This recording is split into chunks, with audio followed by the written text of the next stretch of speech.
শুরু করব হচ্ছে মনিটর রেলেভেন্ট স্টেক হোল্ডার্স। আমরা আসলে প্রথমে একটা চ্যাপ্টার শুধু মিস দিয়েছি, তাই না? যে পারফরমেন্স, সাপোর্ট টিম পারফরমেন্স, ওইটা আজকে লাস্টে কভার করব।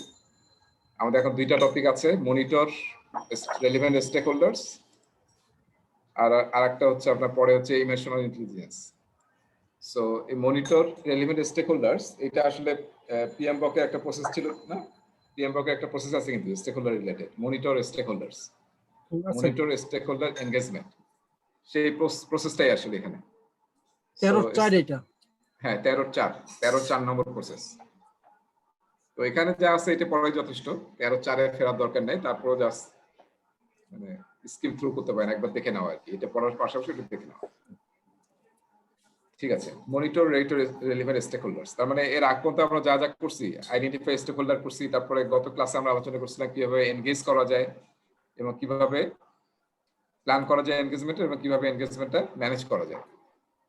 এবার আমরা দেখতেছি কিভাবে আমরা মনিটর করব যে সবাই আসলে ঠিকমতো ইনভলভ হচ্ছে কিনা। আর এটা আসলে রিডিং টাইপ চ্যাপ্টার আমার কাছে মনে হয়েছে, জাস্ট আমরা চোখ ভুলে যাই, এটা জাস্ট রিডিং দিবেন, রিডিং দিলে হয়ে যাবে, কিছু নাই এখানে। এটা স্টুডেন্ট ম্যানুয়াল থেকে পড়লেই হবে স্যার? হ্যাঁ পড়লেই হবে, কিন্তু যেহেতু সরাসরি একটা প্রসেস আছে এই জন্য প্রসেসে একবার চোখ বলানো বেটার আর কি। ডাইরেক্ট একটা প্রসেস আসতে। আচ্ছা, সো দেখেন আমরা পড়তেছি হচ্ছে স্টেক হোল্ডারকে এনগেজ হচ্ছে কিনা সেটা মনিটর করা। So interacting with relevant stakeholders, মানে আপনি অ্যাজ এ প্রজেক্ট ম্যানেজার বিভিন্ন সময় স্টেক হোল্ডারদের সাথে নিজেকে এনগেজ করতে হবে এবং স্টেক হোল্ডারকে এনগেজ করতে হবে। সেখানে কয়েকটা এক্সাম্পল দেওয়া আছে, যেমন যখন ব্যাকলগ রিফাইন করব, এইটা থেকে একটা প্রশ্ন পাবেন কিন্তু এই লাইনটা থেকে, এই আন্ডারস্ট্যান্ডিংটা বোধহয় আমাদের আগেও হয়েছে, আমি আগেও বলছি। সেটা হচ্ছে যে যখন ব্যাকলগ রিফাইন করা হয়, যে প্রোডাক্ট ওনার থাকে সে কিন্তু এরকম না যে সবসময় এক্সপার্ট অ্যাজাইলের বোঝে বা কিভাবে ব্যাকলগ ইউজার স্টোরিগুলি কালেক্ট করতে হবে, তারপরে কিভাবে প্যাটারাইজ করতে হবে, এগুলো হয়তো সে নাও জানতে পারে। তারপরে যখন টিমের ইটারেশন প্ল্যানিং হয় তখন প্রোডাক্ট ওনারের কিন্তু অনেক বেশি কাজ থাকে, স্পেশালি রিকোয়ারমেন্ট গুলোকে টিমকে বুঝিয়ে দেওয়া। হ্যাঁ, সে কিন্তু মেইন স্পোক পারসন, তাই না? এটা তো আমরা জানি যে মেইন প্রোডাক্ট ওনার হচ্ছে interpreter between stakeholder and হচ্ছে প্রোডাক্ট ডেভেলপমেন্ট টিম। তাহলে কিন্তু অনেক কোশ্চেন করবে, সবগুলো অ্যান্সার কিন্তু প্রোডাক্ট ওনারকে জানতে হবে, মানে রিকোয়ারমেন্টের ব্যাপারে। সে কিন্তু এটার জন্য অ্যাকাউন্টেবল, প্রজেক্ট স্ক্রাম মাস্টারও না, প্রজেক্ট ম্যানেজারও না, টিমও না, এটা রেসপন্সিবল হচ্ছে প্রোডাক্ট ওনার।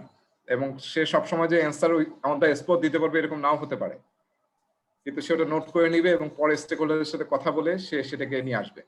এবং যদি আমার একটা কথা ছিল, হ্যাঁ বল, প্রোডাক্ট ওনার আর প্রজেক্ট ম্যানেজার এই দুইটার ডিফারেন্সটা কি?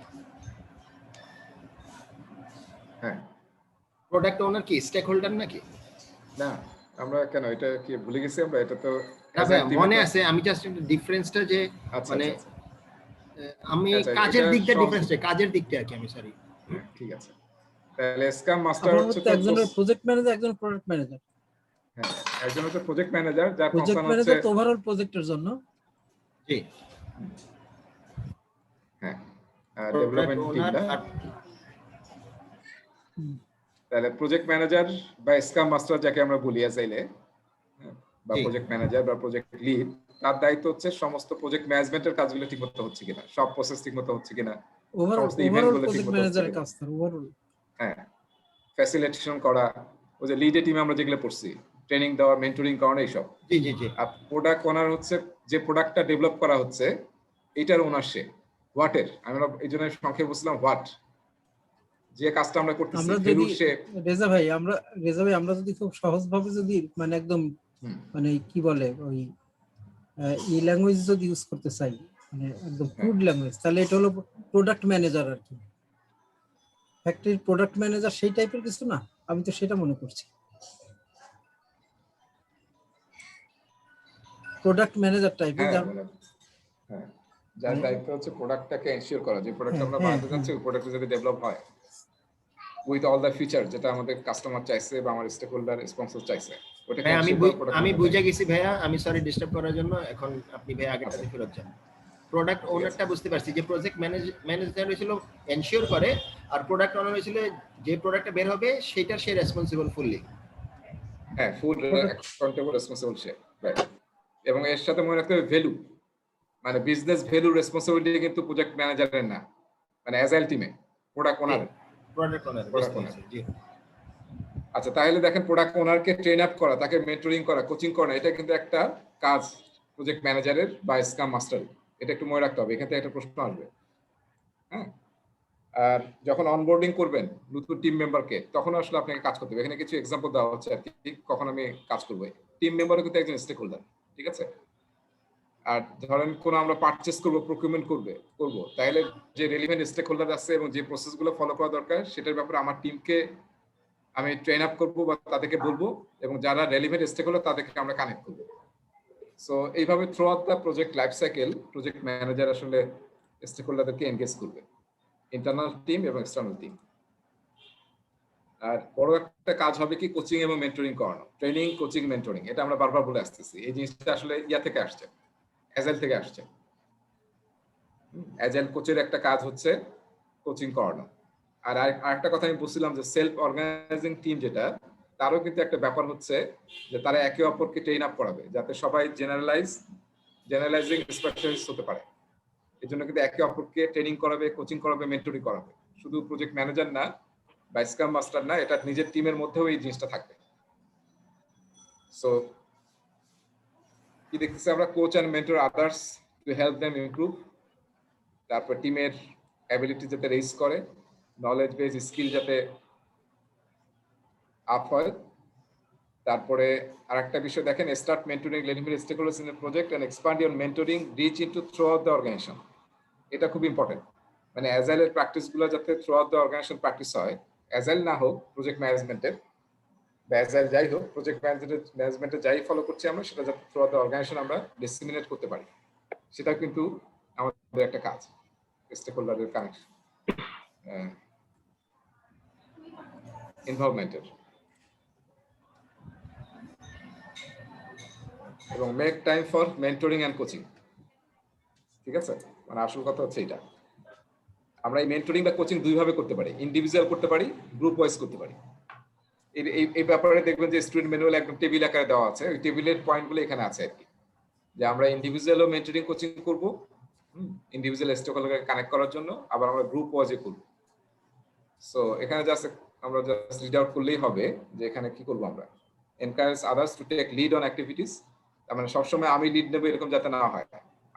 আমরা জানি যে আমরা লিডারশিপ বেশি প্র্যাকটিস করবো, এবং লিডাররা কিন্তু ফলোয়ার তৈরি করে না, লিডাররা ক্রিয়েটস লিডার্স।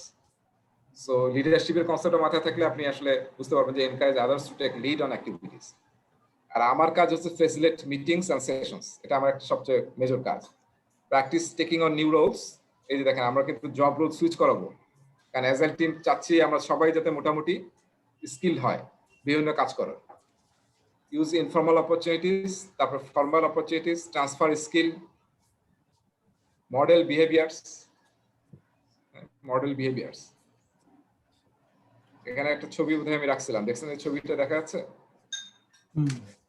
পাশের ছবিটা, ওই যে বাবা আসলে মোয়ার দিয়ে ঘাস কাটতেছে, প্লাস্টিকের ইয়ে দিয়ে খেলতেছে।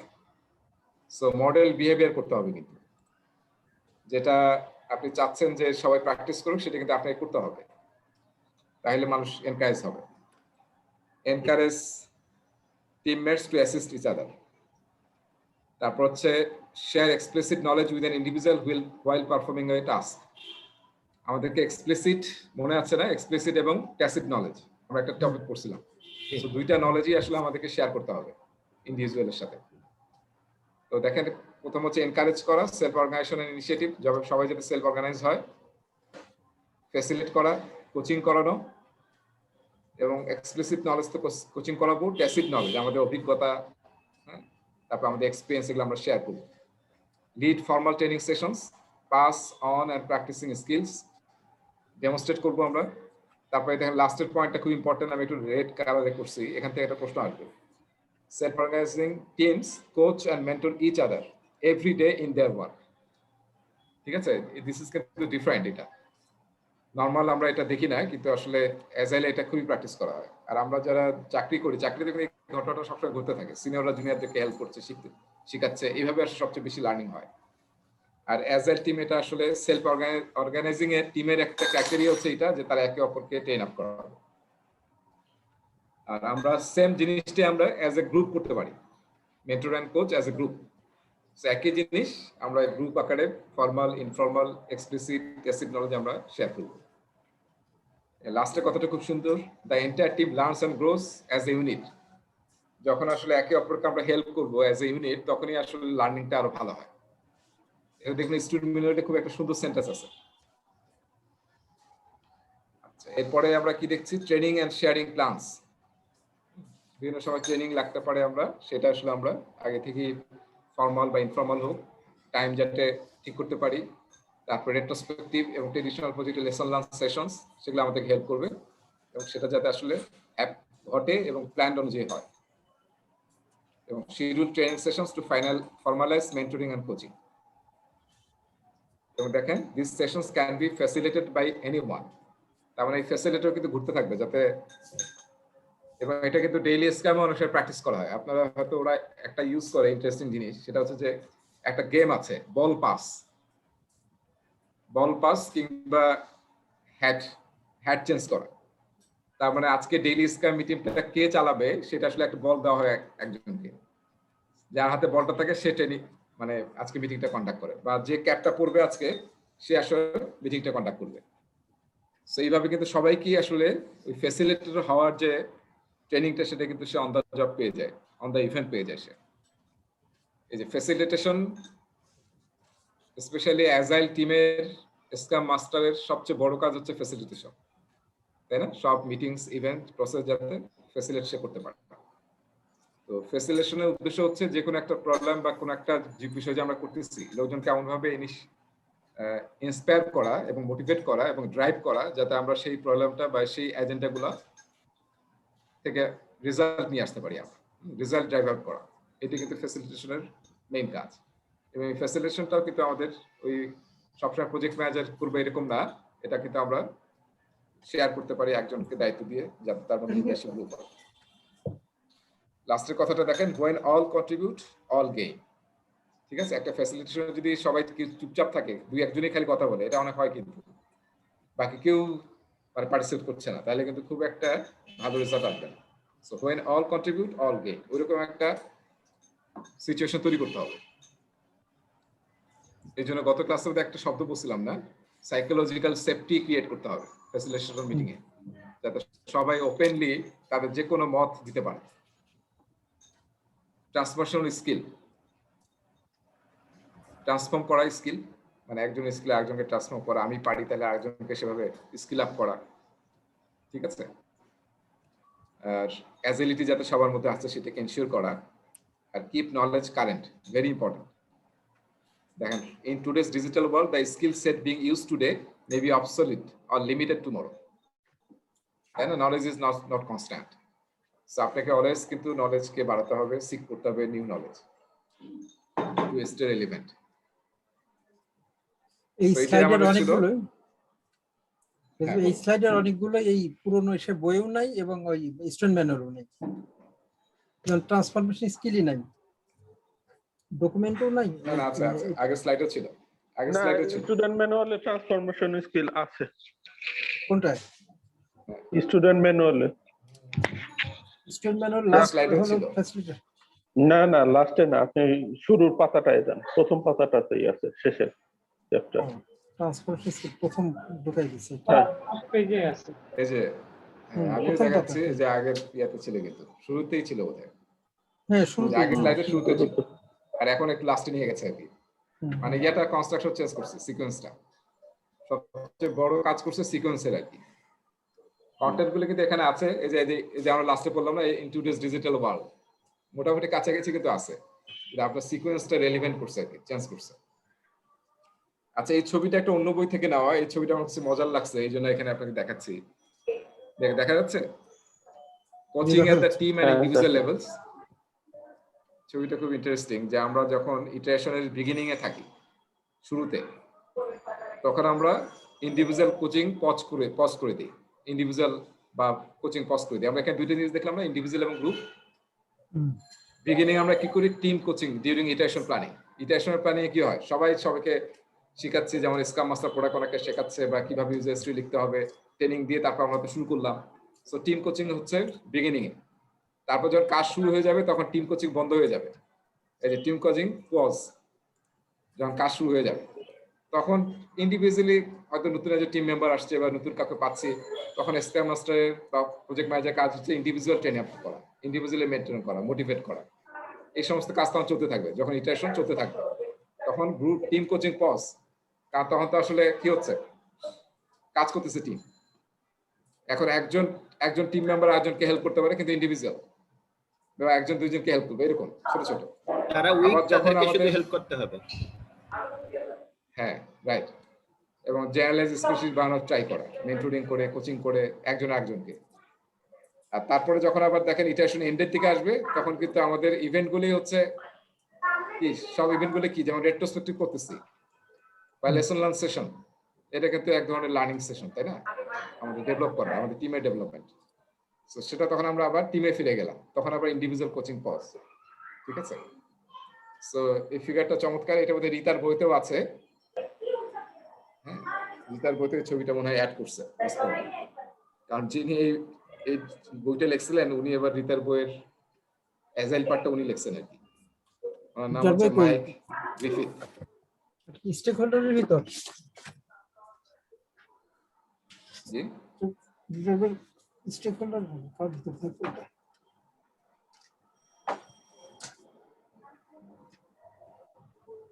বোঝা যায় না, কিছু বলতেছিলেন? এটা কি স্টেক হোল্ডার, এটা কি স্টেক হোল্ডার থাকে না? মানে কোথায় আছে সেটা আমি জানি না, আসলে কোথায় আছে আমি জানি না স্যার। এটা এই চ্যাপ্টারটা পিএম বকের কোন চ্যাপ্টারে স্যার? এটা কিছু অংশ জাস্ট ইয়েতে আছে, যে শুরুতেই বলছিলাম স্টেক হোল্ডারের চ্যাপ্টারে 13.4 আর কিছু ট্রেনিং এর অংশ আছে রিসোর্স চ্যাপ্টারে। এটা এত কিছু নাই, কিছুই নেই আসলে, খুবই কম আছে। সো এটাই বেটার আর কি, এখানে যা আছে অনেক সুন্দর আছে। আর এখানে আসলে ওরকম কিছু নাই, জাস্ট একবার রিডিং করলেই কিন্তু আমরা সব অ্যান্সার দিতে পারবো। আচ্ছা, এবার এই লেসনের লাস্ট টপিক পড়তেছি, এটা শেষ করে আমরা পরের মানে 2 নম্বর টপিকে যাব। Applying emotional intelligence to promote team performance. এই টপিকটা কিন্তু একদম নতুন, ঠিক আছে? এখান থেকে অবশ্যই মানে 4টা-5টা প্রশ্ন পাবেন পরীক্ষায়। ইআই, ইমোশনাল ইন্টেলিজেন্স বা ইমোশনাল কুশিয়েন্ট, তাই না? সো আমি বোধহয় গত ক্লাসে বলেছিলাম যে আইকিউ কিন্তু আমাদের এজের 20s পর্যন্ত আইকিউ বাড়তে থাকে, কিন্তু এরপরে কিন্তু মেইন যেটা হয় আমাদের জবে, ক্যারিয়ারে বা আমাদের লাইফে, সেটা কিন্তু ইকিউ, ইমোশনাল ইন্টেলিজেন্স, যেটাকে আমরা পরিমাপ করি ইমোশনাল কুশিয়েন্ট দিয়ে। সো ইমোশনাল ইন্টেলিজেন্স কিন্তু বিরাট রোল প্লে করে, ঠিক আছে? এবং এটা নিয়ে এখন প্রচুর আলোচনা হচ্ছে, প্রচুর কথাবার্তা হচ্ছে, তাই না? এবং আপনার ক্যারিয়ার সাকসেসফুল অনেকটাই নির্ভর করে আসলে আপনি কত ভালো মতো ইমোশনাল ইন্টেলিজেন্স অ্যাপ্লাই করতে পারেন। সো এটা কি বাংলা করলে কি হবে? এটা ভালো বাংলায় হয় না আমার কাছে মনে হয়। কি বলা যায় এটাকে? আবেগ, ইমোশন, আবেগ। হ্যাঁ, বুদ্ধিবৃত্তি না, আবেগ ছাড়া কিছু আসে না। এটা একজন বাংলা বই লিখছে, সেটা আমি পড়তেছিলাম, আবেগীয় বুদ্ধিমত্তা। বাংলা বই একজন লিখেছে, বাংলার কোর্স হচ্ছে আবেগীয় বুদ্ধিমত্তা, ইমোশনাল ইন্টেলিজেন্স। এটা আসলে বাংলা করলে খুব একটা মানে আসে না আমার কাছে মনে হয়। আপনার আবেগকে নিয়ন্ত্রণ করা, নানান মানে বিভিন্ন ধরনের আবেগ কিন্তু আমরা হয়, তাই না? দুঃখের আবেগ, সুখের আবেগ, রাগের, ক্ষোভ, সেগুলোকে আসলে আপনাকে জানতে হবে যে আপনার কোন জিনিসটাকে আপনাকে রাগায় ফেলে, কোন জিনিসটাকে আপনাকে হ্যাপি করে, কোনটাতে আপনি মোটিভেট হন। এটা কিন্তু আপনাকে ফাইন্ড আউট করতে হবে। This is very important. এবং এটা ফাইন্ড আউট করার অনেকগুলো ওয়ে আছে, এসব টেকনিক দিয়ে এখানে বলা হয় নাই, সে ওয়ে দিয়ে কিন্তু আপনি ফাইন্ড আউট করতে পারবেন। কোথায় কন্ট্রোল করতে হবে এইটাও এখানেই আছে, তাই না? তো আগে জানতে হবে আপনার বাউন্ডারি কতটুকু ইমোশনালি, সেইটাই চিন্তা জানতে হবে, সেইটাই মেইন এই লাইফে। ঠিক আছে। সো এটা আপনারা এখান থেকে পড়বেন, কারণ এটা পিএম ব্লকে জাস্ট ছোট্ট একটা আলোচনা আছে রিসোর্স চ্যাপ্টারে, কিন্তু ওইটা কোনো কাজের না, ওটা দরকার নেই। এখানে অনেক ডিটেল আছে, সো এটা আমরা পড়বো এবং এখান থেকে অবশ্যই আমার মনে হয় 5টারও বেশি প্রশ্ন আসবে। ঠিক আছে, সো আমরা দেখি ইমোশনালিটিস নিয়ে আলোচনা করি। ইমোশনালিটিস মানে এখন একটা সিরিয়াস ইস্যু, তাই না, সব জায়গাতে। অলরাইট, আচ্ছা, এই যে এই যে পজিশনটা করছে ইমোশনালিটিস, এটা কি এই পজিশন কেউ করেন নাকি, প্র্যাকটিস করেন কেউ? মেডিটেশন আমি করি। করেন না? হ্যাঁ, এই যে আমি তো যোগা করি আমি ভাইয়া। আচ্ছা আচ্ছা, এটা মেডিটেশন, এটা যোগা না। না, যোগা না, আমার একটা পার্ট মেডিটেশন। যোগার একটা পার্ট মেডিটেশন। আচ্ছা ঠিক আছে। আমাদের মানে একটা বই পেলাম যে যেভাবে আঙ্গুলভাবে ধরে বসে চোখ বন্ধ করে যদি আমরা শ্বাস নেই, না নাক দিয়ে শ্বাস নিয়ে জোরে শ্বাস নিয়ে আবার মুখ দিয়ে জোরে ছাড়তে হবে, এইভাবে যদি 10 বার করি এবং দিনে যদি 3 বার করি 3 রাউন্ডে, তাহলে আসলে মানে অনেক হেল্পফুল এটা আমাদের মানসিক বুদ্ধিবৃদ্ধির জন্য, খুবই ইম্পর্টেন্ট। সেটা বলছে যে আপনার ঘুম থেকে উঠে করা 10 বার করা, তারপর হচ্ছে আপনার লাঞ্চের পরে 15 মিনিট পরে 10 বার করা, আর রাতে শোয়ার আগে 10 বার করা। ইউজ নাকি ইম্প্যাক্ট আছে এটা, আমি জানি না কেউ করেন কিনা, আমি করি না, আমি ভাবছি এখন আজকে থেকে করা শুরু করবো। আজকে সকালে উঠে করার পর এটা করে দিচ্ছি, ভালো না? ভালো ইম্প্যাক্ট এটা, এই যে ভাই করবেন, ভালো ইম্প্যাক্ট। আচ্ছা আচ্ছা, একজন বললো যে তার 15 এটা করার পর থেকে 15 বছর থেকে নাকি তার প্রেসার কোনো আপ ডাউন করে নাই কখনো। এই ছোট্ট 3টা কাজ আছে, বেশি সময়ও লাগবে না। আর এটা স্ট্রেস ম্যানেজমেন্টের যদি খুব স্ট্রেস থাকে তখন কিছুক্ষণ পরে দেখবেন যে স্ট্রেস কমে গেছে। হ্যাঁ, এটা আসলে কি যেন এন্ডোরফিন না কি যেন হরমোন বের করে, যেটার কারণে মনটা খুশি হয়, এন্ডোরফিন, আর আপনার এন্ডোরফিন রাইট, এবং আপনার দুঃখ প্রশমিত হয় আর কি। আচ্ছা ঠিক আছে, আমরা তাহলে ইমোশনাল ইন্টেলিজেন্স, যেটা আসলে সবচেয়ে পপুলার করছে ড্যানিয়েল গোলম্যান এবং ওনার বই যেটা ইমোশনাল ইন্টেলিজেন্স, তো এই টপিকটা আসলে অনেকটাই ওই কয়েকটা বই থেকে নেওয়া আসলে। হ্যাঁ, সো ইমোশনাল ইন্টেলিজেন্স আসলে 5টা কম্পোনেন্ট আছে। একটা হচ্ছে সেলফ অ্যাওয়ারনেস, তার মধ্যে একটা হচ্ছে পার্সোনাল অথবা সেলফ, এই যে উপরেরটা self awareness, self regulation, motivation, আর নিচেরটা হচ্ছে ইন্টারপার্সোনাল কিংবা আদার্স, সেটা হচ্ছে সোশ্যাল অ্যাওয়ারনেস এবং সোশ্যাল স্কিলস। আমি এটার আলোচনাটা আমি এখান থেকে করি, আমার স্লাইড থেকে, যেটা আমি আগে করছিলাম, এখন এখানে অ্যাড করিনি, পরে অ্যাড করবো। আমার কাছে মনে হয় এই আলোচনাটাই বুঝতে পারলে আমাদের কাজে লাগবে। এই ক্ষেত্রে একটা প্রশ্ন আসবে, দেখেন কারো কাছ থেকে নয়েজ আসতেছে, ছবিটা দেখা যাচ্ছে? ছবি দেখতে পাচ্ছি। আচ্ছা, এটা থেকে এই ছবিটা থেকে একটা প্রশ্ন আসতে পারে। ছবিটা বোধহয় স্টুডেন্ট ম্যানুয়াল বা কোথাও বোধহয় নাই, কিন্তু এখান থেকে প্রশ্ন আসতে পারে ছবিটা থেকে। এই ছবিটা মাথায় রাখলে আপনি ইমোশনাল ইন্টেলিজেন্স বুঝতে পারবেন আর পরীক্ষার জন্য আসবে। যেমন অনেক সময় প্রশ্ন আসে যে আমরা এখানে কিন্তু দেখেন ইন্টারসেক্ট করছি, তাই না? ইন্টারসেক্ট করছি 4টা, এবং 4টা কোয়াড্রেন্ট তৈরি করছি। এই যে ইন্টারসেকশনটা কিভাবে করলাম, এখানে আমরা দেখতেছি এক সাইডে হচ্ছে পার্সোনাল, রাইট, অথবা সেলফ, এগুলো হচ্ছে self elements of emotional intelligence, আর এটা হচ্ছে আদার্স বা ইন্টারপার্সোনাল। স্টুডেন্ট ম্যানুয়ালে বা আমাদের আলোচনায় ইন্টারপার্সোনাল বলছে, আদার্স বলেনি, অনেক বই আদার্স আছে। এইটা হচ্ছে আদার্স, ঠিক আছে? তাহলে প্রথম আমরা কি দেখলাম যে আমাদের আসলে প্রথম হচ্ছে, আমি আরেকটা ড্র করি এখানে, তাহলে আরো একটু ক্লিয়ার হবে। আমি দেখেন এই যে একটু ড্র করতেছি, আর দেখেন নিচেরটা কি হচ্ছে, রিকগনাইজ। প্রথমে রিকগনাইজ করতে হবে, পরের কোয়াড্রেন্টটা হচ্ছে, পরের 2টা কোয়াড্রেন্ট হচ্ছে রেগুলেট। এবং যদি আমি তীর চিহ্নটা একটু খেয়াল করেন, প্রথম কি হচ্ছে, আমাদের আসলে নিজেদেরকে চিনতে হবে, নিজেদেরকে বুঝতে হবে, সেলফ অ্যাওয়ারনেস। ওই যে আমি যেটা বললাম যে কি আমাদের আবেগটা কিভাবে মুভ করে, কখন আমি কোন আবেগ তাড়িত হই আগে, সেটা আমাদেরকে বুঝতে হবে, সেলফ অ্যাওয়ারনেস। আর আবার কিছু কম্পোনেন্ট আছে কয়েকটা, সেগুলো কিন্তু স্টুডেন্ট ম্যানুয়ালে ডিটেল আছে, এখানেও ডিটেল আছে।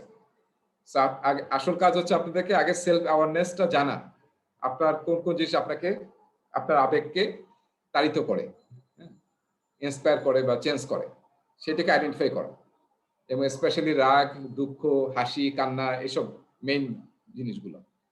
এরপরে কাজ হচ্ছে আপনার, এখন যেহেতু জানলেন আপনি যে কোন জিনিস আপনাকে মোটিভেট করে, কোন জিনিস আপনাকে ডিমোটিভেট করে, কোনটা আপনার দুঃখ বাড়ায়, কোনটা আপনাকে খুশি করে, তাহলে এখন আপনাকে কি করতে হবে?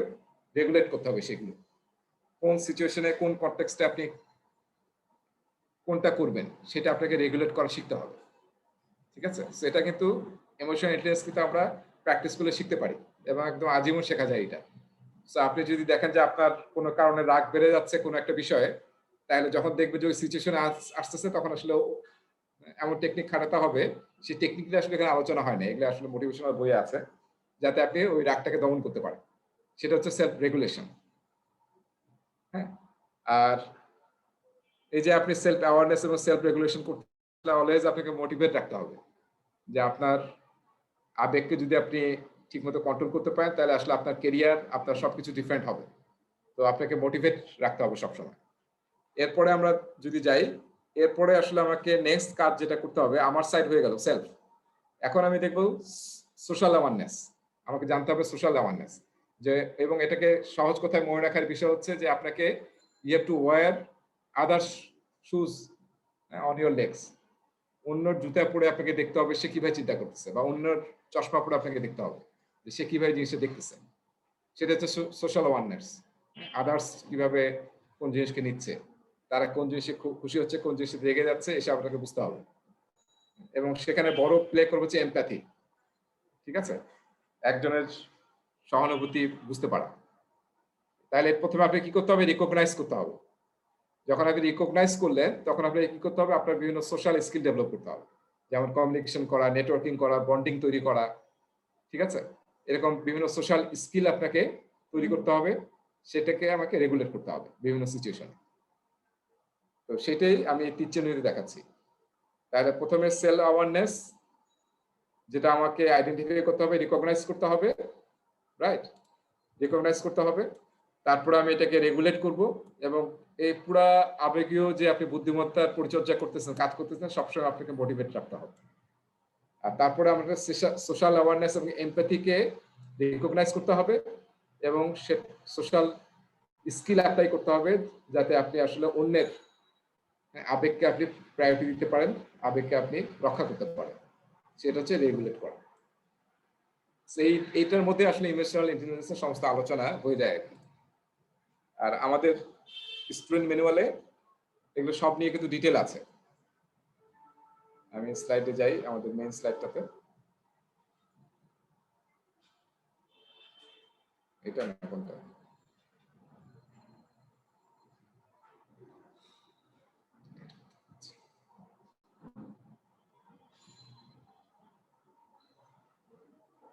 ওকে, ঠিক আছে। তাহলে এই আলোচনাগুলিতে আমরা করলাম, হ্যাঁ, সোশ্যাল স্কিল, এমপ্যাথি বলছে, মানে ওই সোশ্যাল অ্যাওয়ারনেসটার মধ্যে এমপ্যাথিটাই সবচেয়ে ইম্পর্টেন্ট, যে আপনাকে অন্যের হ্যাট পরে দেখতে হবে যে অন্য কি ভাবছে বা অন্যের আবেগটা কিভাবে ইম্প্যাক্টেড হচ্ছে। সো সেলফ অ্যাওয়ারনেস এর প্রতিটা এলিমেন্ট নিয়ে আবার বলা আছে। সেলফ অ্যাওয়ারনেস এর মধ্যে ইমোশনাল অ্যাওয়ারনেস, যে আপনার ফিলিংস গুলোকে বোঝা, ইমোশনাল কিভাবে আপনার ইমোশন চেঞ্জ হয়, যেটা আমি বললাম। অ্যাকুরেট সেলফ অ্যাসেসমেন্ট, আপনাকে অ্যাসেস করা। এখানে একটা টুল আমরা যেমন সোয়াট অ্যানালাইসিস করছি না, সে সোয়াট অ্যানালাইসিস কিন্তু মানে ওয়ান অফ দ্য টুলস যেটা ইউজ করা হয় অ্যাকুরেট সেলফ অ্যাসেসমেন্টের জন্য। তারপরে সেলফ কনফিডেন্স, তো সেটা হচ্ছে আপনার সেলফ অ্যাওয়ারনেসের আরেকটা কম্পোনেন্ট। সো এগুলো আমার মনে হয় আপনাদের একবার পড়তে হবে, পড়লে আসলে বোঝা যাবে। এরপরে হচ্ছে self regulation elements, self regulations. তার মানে আমি এখন রিকগনাইজ করলাম, এখন আমি কন্ট্রোল করতে যাব, সেটা হচ্ছে আপনার সেলফ রেগুলেশনস। তাহলে ট্রাস্টওয়ার্থিনেস, তারপর হচ্ছে কনসাসনেস, সচেতন হতে হবে সব ব্যাপারে। অ্যাডাপ্টেবিলিটি, সিচুয়েশন আপনাকে অ্যাডাপ্ট করতে হবে।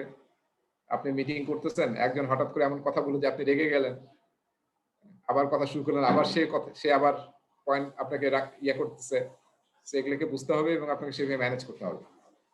তারপরে ইনোভেটিভ হতে হবে, ঠিক আছে? সো নতুন নতুন আইডিয়া নিয়ে আসতে হবে, ফ্রেশ আইডিয়াস, এটা। এবং আপনাকে সেলফ কন্ট্রোল করতে হবে, remaining cool under pressure, staying focused in a stressful environment, controlling rash, destructive emotions. ঠিক আছে? সো এগুলো হচ্ছে আপনার সেলফ রেগুলেশনের এলিমেন্ট। সো এই যে আমার পরীক্ষার জন্য কিন্তু যত আমরা পরীক্ষা দেরি করব তত কিন্তু আমাদের পরীক্ষার প্রশ্ন আরো ভিতরে ঢুকে যাবে। যেমন আমাদের প্রশ্ন হয়তো এতক্ষণ শুধু ওইটাই থাকতো যে আমাদের আসলে সেলফ কি কি এলিমেন্ট, কম্পোনেন্ট, ওই যে সেলফের হচ্ছে 5টা কম্পোনেন্ট, তাই না?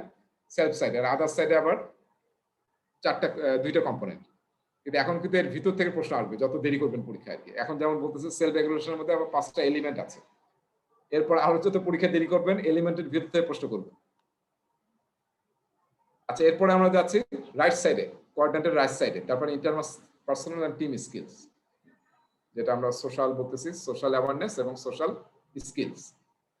তাহলে এখানে কি কি করতে হবে আমাদের দেখেন, অ্যাক্টিভ লিসেনিং করতে হবে সোশ্যাল স্কিলের জন্য, communication style assessment, emotional intelligence. এর মধ্যে 2টা পার্ট আছে, একটা হচ্ছে after emotion, individual emotion, personal EI এবং হচ্ছে টিম ইআই। এটা আপনাকে বুঝতে হবে। ইনফ্লুয়েন্স করা, মোটিভেট করা, nominal group technique. Nominal group technique আমরা বোধহয় কোথাও আলোচনা করছিলাম, যেটাকে আসলে বলা হয় যখন কোনো সেশন হয় তখন যদি আমরা ব্রেইনস্টর্ম করি এবং প্রায়োরিটাইজ করার জন্য যদি ভোটিং করি, এই 2টাকে কালেকটিভলি বলা হয় এনজিটি, নমিনাল গ্রুপ টেকনিক। তো সেই টেকনিকেও আপনাকে আসলে আপনার স্কিল ইউজ করতে হবে, পলিটিক্যাল অ্যাওয়ারনেস থাকতে হবে, তারপরে অবশ্যই ট্রান্সপারেন্সি থাকতে হবে, নাহলে তো আসলে সোশ্যালি আর অন্যদের সাথে আপনি কানেক্ট হতে পারবেন না। মোটিভেশন এলিমেন্ট, যেটা আসলে ইয়াতে ছিল সেলফ সাইডে। সো মোটিভেশন এলিমেন্টের মধ্যে কমিটমেন্ট, অ্যাচিভমেন্ট ড্রাইভ, তারপরে ইনিশিয়েটিভ, অপটিমিজম থাকতে হবে আপনার মধ্যে, খুবই ইম্পর্টেন্ট অপটিমিজমটা, পজিটিভ চিন্তা করতে হবে সবসময়। সেই দেখেন এটা হচ্ছে 4টা মোটিভেশন এলিমেন্টের মধ্যে আবার 4টা এলিমেন্ট দিচ্ছি আমরা। এরপরে এমপ্যাথি, সহানুভূতি একজন আরেকজনের জন্য, অন্যের আবেগকে প্রায়োরিটি দেওয়া। তো সেখানে লুকিং ইনওয়ার্ড, আন্ডারস্ট্যান্ডিং আদার্স। তার মানে কি এমপ্যাথির কিন্তু 2টা পার্ট, একটা হচ্ছে লুকিং ইনওয়ার্ড, আর হচ্ছে লুকিং আউটওয়ার্ড। এবং সার্ভিস ওরিয়েন্টেশন, মানে অন্যকে সাহায্য করলে আমার ভালো লাগে। তারপর understanding customers point of view, তারপর recognising consumers needs, service orientation, যাতে আমি মানুষের জন্য কাজ করতে পারি। আর লুকিং আউটওয়ার্ড, ডেভেলপিং আদার্স, অন্যদেরকে ডেভেলপ করা। লেভারেজিং ডাইভার্সিটি, এটা নিয়ে আমরা অনেক কথা বলছি, ডাইভার্সিটি নিয়ে, সেটাকে লেভারেজ করা। এবং অবশ্যই পলিটিক্যাল লুকিং আউটওয়ার্ড মানে কি, পলিটিক্যাল অ্যাওয়ারনেস আপনার থাকতে হবে। So these are the 5 elements under empathy. R social skills, যেটা আমরা কিছু করছি, ওখানে আরো কিছু এখানে অ্যাড করা আছে সোশ্যাল স্কিল। আমরা একটা স্লাইড এখানে দেখেছি, এখানে আরো কিছু আছে। কমিউনিকেশন করা, বন্ডিং তৈরি করা বা নেটওয়ার্কিং করা, কোলাবোরেশন, চেঞ্জ ক্যাটালিস্ট হওয়া, তারপর কনফ্লিক্ট ম্যানেজমেন্ট করা, লিডারশিপ, টিম ক্যাপাবিলিটিস। আচ্ছা, সোশ্যাল স্কিল এলিমেন্টের মধ্যে অনেকগুলো স্লাইড, পরে দেখতেছি কমিউনিকেশনের আবার ডিটেল বলা আছে যে কমিউনিকেশন আমরা কিভাবে প্র্যাকটিস করতে পারি সোশ্যাল স্কিলের জন্য। ঠিক আছে? সো এগুলো আমাদের রিড আউট করতে হবে। তারপরে বিল্ডিং বন্ডস, কিভাবে আমরা বন্ডস করব তার টেকনিক কিছু বলা আছে। তারপরে হচ্ছে কোলাবোরেশন বা কোঅপারেশন কিভাবে করব সেটাও এখানে ডিরেকশনস দেওয়া আছে, এবং কিভাবে চেঞ্জ ক্যাটালিস্ট হিসেবে কাজ করব আমি। কনফ্লিক্ট কিভাবে ম্যানেজ করব, এটা নিয়ে আমরা গত ক্লাসে আলোচনা করছি। ইনফ্লুয়েন্সিং বা ইনফ্লুয়েন্সার কিভাবে হব, ঠিক আছে? পলিশিং প্রেজেন্টেশনস, তারপর হচ্ছে winning people over, coordinating impressive events to sell an idea, building solidarity, approval, সমন্বয় তৈরি করা, লিডারশিপ এবং টিম ক্যাপাবিলিটিস। সো এই পুরাটা আসলে ইমোশনাল ইন্টেলিজেন্সের মেইন 5টা কম্পোনেন্ট, এবং প্রতিটা কম্পোনেন্টের ভিতরে এলিমেন্ট নিয়ে আলোচনা এই চ্যাপ্টারে। সো এটা থেকে পরীক্ষায় কিন্তু প্রশ্ন আসবে। আমরা যে এতক্ষণ পড়লাম বেশিরভাগ আসলে জাস্ট আমি স্কিপ করে গেছি, ব্রডলি আলোচনা করছি, কিন্তু পরীক্ষার জন্য আপনাকে একটু প্রতিটা এলিমেন্টের ডিটেলটা একটু পড়তে হবে। আচ্ছা, এরপরে আসি আমরা লাস্ট টপিকে, যেটা হচ্ছে অর্গানাইজেশনাল থিওরি। আমরা বোধহয় অনেকে এমবিএ বিবিএ যারা করছি, একটা বই ছিল তাই না, অর্গানাইজেশনাল বিহেভিয়ার, যেখানে আসলে আমরা অর্গানাইজেশনাল থিওরি পড়ছি। সেটা অর্গানাইজেশনাল থিওরি মানে কি, the study of how people, teams and organisation behave. So আমরা যেহেতু টিম নিয়ে কাজ করতেছি এবং প্রজেক্ট অর্গানাইজেশনে হচ্ছে, সো আমাদেরকে আসলে আইডেন্টিফাই করতে হবে এবং বুঝতে হবে যে কিভাবে আসলে একটা অর্গানাইজেশনের সবকিছু কানেক্টেড।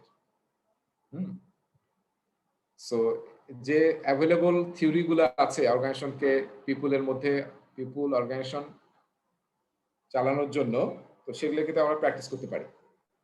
সো এখানে এই টপিকের আন্ডারে আসলে মেইনলি আলোচনা হয়েছে মোটিভেশন থিওরি।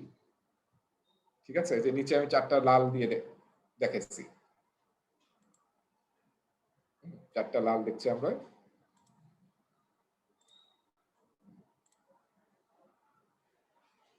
সো এখানে দেখেন এই 4টা থেকে অবশ্যই 2টা প্রশ্ন আসবে, মিনিমাম 2টা প্রশ্ন আসবে এই 4টা মোটিভেশন থিওরি থেকে। ঠিক আছে, সো এটা ডিটেল কিন্তু নাই, যা শুধু নামটা মেনশন আছে। তো ডান দিকে যে ছবিটা আমরা দেখতেছি এটা হচ্ছে আমরা অনেকেই জানি, এটা হচ্ছে Maslow's hierarchy of needs motivation theory. তার মানে এই যে 5টা আমরা হায়ারার্কি দেখতেছি ট্রায়াঙ্গেলে, তো আপনি আসলে মানুষকে যদি মোটিভেট করতে চান, তার আসলে প্রথমে যে ফিজিওলজিক্যাল নিড, যেটাকে আমরা বেসিক নিড বলি, 5টা বেসিক নিড, সেই 5টা বেসিক নিড যদি না থাকে তাহলে আসলে মানুষকে মোটিভেট করতে পারবেন না। আর যখন এই 5টা ফ্যাক্টর থাকবে কোন একটা লেভেলের, যখন আপনি সব ফুলফিল হয়ে যায় আপনার, তখন সেইটার আপনাকে মোটিভেট করে না। ঠিক আছে, সো মাস্টার্স যেটা বলেছে যে তখন আসলে আপনাকে অন্য লেভেলের হ্যাঁ যে মোটিভেশন ফ্যাক্টরস গুলো আছে সেটা আপনাকে মোটিভেট করবে। সেফটি, সোশ্যাল সেফটি, জবের সেফটি, এনভায়রনমেন্টাল সেফটি, এগুলো আপনাকে মোটিভেট করবে। আবার যখন এটা আপনার অ্যাচিভ হয়ে যাবে, তখন এটা কিন্তু আপনাকে আর will not no more motivate, তখন আপনাকে যেতে হবে পয়েন্টটাতে, বিলঙ্গিংনেস। মানে feeling part of the society, সেগুলো হচ্ছে আপনাদের বিলঙ্গিং। এরপরে হচ্ছে এস্টিম। এস্টিম মানে কি? সম্মান পাওয়া নাকি ডিগনিটি? সম্মান করা, সম্মান। হ্যাঁ হ্যাঁ, মানে যাতে এটা যদি আমি না পাই, আবার অনেক কিছু আমাকে দেওয়া হলো কিন্তু আসলে আমি সেই পাচ্ছি না, সম্মানটা পাচ্ছি না, রিকগনিশন পাচ্ছি না, তখন কিন্তু আমার মোটিভেশন থাকবে না। সো প্রতিটা লেয়ারে কিন্তু আপনাকে মোটিভেশন ফ্যাক্টরগুলো চেঞ্জ হয়ে যাচ্ছে, এবং যখন একটা লেভেলে পৌঁছবেন তখন সেই লেভেলের ফ্যাক্টরগুলো আপনাকে ইমপ্যাক্ট করবে না, তখন পরের লেভেলে যেতে হবে। লাস্ট হচ্ছে সেলফ অ্যাকচুয়ালাইজেশন। এটার বাংলা কি? বাংলা হচ্ছে আত্ম উপলব্ধি। আত্ম উপলব্ধি। তার মানে হচ্ছে এটা আসলে বলা হয় সবচেয়ে হাই লেভেল, টপ, হ্যাঁ হাই লেভেল, এবং যেখানে আসলে আপনার মানে বলই ব্যাটে লেগে যাবে আর কি। তখন দেখা যাবে আপনি যে কাজ করেন, যে কথা বলেন, সেটি আসলে মানে অন্যরকম চিরন্তনী হয়ে যাবে আর কি, খনার বচনের মতো হয়ে যাবে, এবং আপনি যেটা ধরবেন সেটাতে আপনার সাকসেস কাজ করবে। তো এরকম লেভেলে পৌঁছা খুব টাফ। তো এটা হচ্ছে সেলফ অ্যাকচুয়ালাইজেশন লেভেল। তো তার মানে পরীক্ষায় কিন্তু প্রশ্ন আসতে পারে, আপনার কাছে মাল্টিপল রেসপন্স প্রশ্ন আসতে পারে, যে 5টা যে আমরা হায়ারার্কি দেখছি, হায়ারার্কি অফ নিডস, প্রশ্ন কিন্তু পরীক্ষা অনেক সময় আছে মাসলোস থিওরিটা কি, কিংবা বলবো যে হায়ারার্কি অফ নিডস থিওরি কি, এবং 5টা লেভেলে কি কি ছিল, আপনার একটা মাল্টিপল রেসপন্স দিবে, আপনাকে টিক দিতে হবে। আচ্ছা, এরপরে আমরা যাচ্ছি McGregor's theory X and theory Y, সেটা আমাদের একটু জানতে হবে। আমি একটু আমার আগের স্লাইডে যাই, যেখানে আসলে আমি এটা চেঞ্জ করছিলাম, সেই স্লাইডে যাই, তাহলে ওখানে আমি অলরেডি এটা চেঞ্জ করছিলাম পুরোনো স্লাইডগুলো, আমি একটু দেখাই আপনাদেরকে। আচ্ছা, আমরা এটা পড়লাম, এই যে থিওরি এক্স এন্ড ওয়াই দেখা যাচ্ছে না? থিওরি এক্স এন্ড ওয়াই, জি দেখতে পাচ্ছি। এখান থেকে একটা প্রশ্ন আসতে পারে যে আসলে ম্যাকগ্রেগরস বলতেছে যে আসলে দুই টাইপের মানুষ আছে। কিছু টাইপের যারা এক্স টাইপের পিপল, তারা আসলে তাদেরকে মাইক্রো ম্যানেজ করতে হয়, তাদেরকে ট্রাস্ট করা যায় না, তারা আসলে ন্যাচারালি লেজি এবং কাজে ফাঁকি দেওয়ার চেষ্টা করে, তো তারা হচ্ছে এক্স পিপল। আর যারা, আমি এর জন্য একটু yellow warning type colour use করছি, আর ইয়েলো হচ্ছে গ্রিন। সো ওয়াই পিপল, যারা আসলে সেলফ লেড, নিজেরাই নিজেদেরকে চালায়, পরিচালিত করে, নিজেরাই মোটিভেটেড, এবং আসলে তারা ক্যাপেবল। ঠিক আছে, এই দুই ক্যাটাগরির লোক আমরা দেখতে পাই কর্মক্ষেত্রে। এটা এক্স এন্ড ওয়াই মানে হয়েছিল, ওয়াইটা হয়েছিল ইয়েস, তারা সবকিছুতেই পজিটিভলি দেখে, আর যারা ক্রস মানে হয়েছিল সব নেগেটিভ, না ভালো লাগতেছে না, মানে শুধু এক্সকিউজ। রাইট। সো আপনার মানে এটা আমরা কেন থিওরিটা শিখতেছি, যাতে আমরা বুঝতে পারি যে কে কোন টাইপের মানুষ, এবং তার সাথে সেভাবে ডিল করতে হবে আসলে। So as a project manager আপনি কিন্তু নানান টাইপের লোক পাবেন। সো আপনি বুঝতে হবে যে কাকে, যে এরকম যে লোক হয়, তাহলে আপনি কি করতে হবে, কাজটা দিয়ে বসে থাকলে হবে না, আপনাকে ফলো আপ করতে হবে। আর এই টাইপের মানুষ হলে কাজটা দিলে আপনি জানেন যে পরের দিন আপনার সবকিছু রেডি থাকবে। আচ্ছা না এরকম মানুষ টিমের মধ্যে? আপনার খোঁজও নিতে হবে না, পরের দিনে দেখবেন যে আপনার টেবিলে বা আপনার ইমেলে সব দিয়ে দিচ্ছে। আর এনাকে যদি ফলো না করেন তাহলে দেখবেন যে উনি হারাই গেছে, মানে কোনো কিছু পান নাই আপনি। সো এটা বুঝে আসলে আপনাকে কাজ করতে হবে। সো এটা দুইটা মনে রাখার উপায় কিন্তু এরকম। হ্যাঁ, আমি ক্লাসে সবসময় বলি এটা যে এক্স মানে হচ্ছে এটা, ঠিক আছে? আর আমরা যদি ওয়াই বলি দ্যাট ইজ অ্যাকচুয়ালি স্মাইলি, ঠিক আছে? সো কেন এটা এই ছবিটা বললাম, এই ছবিটা রিতার বইতে পরে দেখছি যে আছে। আমার নিজের পরীক্ষাতে এরকম এই প্রশ্ন আসছিল, একটা সিচুয়েশন দিয়ে বলছে যে আমরা অ্যাজ এ প্রজেক্ট ম্যানেজার তুমি যেসব লোকের ক্রাইটেরিয়া দেখতেছো তোমার টিমে, এরা কোন টাইপের পিপল, এক্স নাকি পিপল?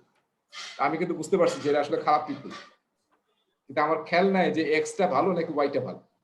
মানে আমার এরকম ওই সময় গিয়ে এটা ভুলে গেছে যে এক্সটা ভালো নাকি ওয়াইটা ভালো। তো এই জন্য ওয়াই দিয়ে ইয়েস মনে রাখলেই হয়, ওয়াই ইয়েস, ক্রস ছিল নো। রাইট। সো যে কোনো টেকনিকে মনে রাখতে পারেন আর কি। আর দেখবেন যে এটা নিয়ে উইকিতে একটা পেজ আছে, সেখানে এরকম ওয়াই মানে দেখাচ্ছে এরকম, মানে উই আর মানে ওপেন টু অ্যাকসেপ্ট এনিথিং। আর যে এক্স তাকে এরকম দেখাচ্ছে I don't want to accept anything. মানে দুইটা ফিগার আছে দেখবেন যদি সার্চ দেন উইকিতে। এটা তো 8th এডিশনের বই। কিসে? ওই যে রেফারেন্স দিয়ে রাখছেন রিটার হলো 8th এডিশন বই। হ্যাঁ, এটা কোনো ফ্যাক্টর নাই, মোটিভেশন থিওরি মানে কয়েক যুগ ধরে একই আছে আর কি। ঠিক আছে। আচ্ছা, এবার আসেন হার্সবার্গস হাইজিন থিওরি। হ্যাঁ, ওই যে আমরা 4টা থিওরি দেখবো আসলে হাইজিন থিওরি। এখানে আসলে বলতেছে যে দুই ধরনের এজেন্ট আসলে আছে, একটা হচ্ছে হাইজিন এজেন্ট, একটা হচ্ছে মোটিভেটিং এজেন্ট। তো হাইজিন এজেন্ট গুলো থাকতেই হবে। হাইজিন এজেন্ট যদি না থাকে, প্রেজেন্ট যদি না থাকে, তাহলে আসলে মোটিভেটিং এজেন্ট দিয়ে কাজ হবে না। সো আপনাকে আসলে এনশিওর করতে হবে যাতে আসলে হাইজিন এজেন্টটা থাকে। যেমন ফর এক্সাম্পল জব সিকিউরিটি, ভালো কোম্পানি পলিসি, পেচেক মানে কি? On time you get your salary, হ্যাঁ, acceptable working condition, relation with workers, এগুলো আসলে মাস্ট এক্সিস্ট ফার্স্ট। তারপরে যদি আপনি এসব দেন, যে উপরের অংশে মোটিভেটিং এজেন্ট, গ্রোথের opportunity, responsibility, appreciation, recognition, education advancement, তখন আসলে এটা কাজে দিবে, প্রমোট করবে আপনার পারফরমেন্স। ঠিক আছে? এবং এই যে এখানে লিখে রাখছি আমি, হি স্টেটেড, এই স্লাইডগুলো আপনি দিয়ে দেবো। মানে হার্সবার্গ বলছে যে that hygienes factors don't motivate a worker to perform, however the way they are implemented or not implemented can lead to employees dissatisfaction. Motivate করে না, কিন্তু যদি অ্যাবসেন্ট থাকে তাহলে কি হবে? ডিসস্যাটিসফ্যাকশন ক্রিয়েট হবে। আর on the other hand motivation factors lead to higher individual performance. ঠিক আছে? এরপর লাস্ট টপিক, আমরা লাস্ট মোটিভেশন ফ্যাক্টর পড়ছি, সেটা হচ্ছে আপনার David McClelland's theory of needs. তার মানে হচ্ছে দেখেন 3 টাইপের মানুষ আছে।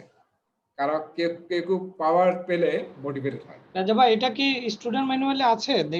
খুঁজে পাচ্ছি না। স্টুডেন্ট ম্যানুয়ালে নাম আছে, কোনো বর্ণনা নাই। সো আমি নাম আছে শুধু। হ্যাঁ, আগে স্লাইড থেকে পড়াচ্ছি, এটা আপনার শেয়ার করে দেব। স্টুডেন্ট ম্যানুয়ালে আছে 246 247। হ্যাঁ, পাতা তুমি ছোট করে নাকি না কিভাবে আছে? ছোট শুধু এক্সপ্লেনেশন, শুধু এই আছে, ছোট করে আছে। হ্যাঁ, রাইট, ঠিক আছে। সো দেখেন আমাদের পাওয়ার আমাদেরকে মোটিভেট করে, কাউকে পাওয়ার পেলে দেখবেন সে লাফালাফি কাজ করতেছে। কি আবার এই যে ভলান্টিয়ার, সোশ্যাল, ফ্রেন্ড, নেটওয়ার্ক, এগুলো পছন্দ করে, আছে না? এই ধরনের মানুষ কিন্তু আছে যারা এইসব কাজ করলে খুব মজা পায়, এইসবই করে তারা।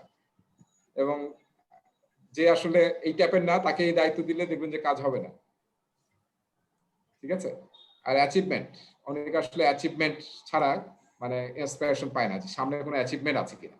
এবং তারা নরমালি চ্যালেঞ্জিং বাট রিচেবল। আবার এমন চ্যালেঞ্জ কাজ দেওয়া যাবে না যেটা সে রিচ করতে পারবে না, কিন্তু কাজগুলো চ্যালেঞ্জিং হতে হবে, মাইলস্টোন দিতে হবে। হ্যাঁ, তাহলে সে আসলে কাজ করে মজা পায়, ইন্সপায়ার্ড হয়, মোটিভেটেড হয়। দেখেন এগুলো কিন্তু খুব ইম্পর্টেন্ট। মানে আপনার টিমে কিন্তু এই নানান ধরনের লোক থাকে। সো কাকে কোন জায়গায় আপনি ইউজ করবেন, এটা কিন্তু খুব বোঝাটা খুব ইম্পর্টেন্ট। তো সেইভাবে কিন্তু মানুষ আসলে মোটিভেটেড হয়ে কাজ করে। মানুষজন মোটিভেটেড হয়, তার প্রোডাক্টের কিন্তু অনেক বেড়ে যায়।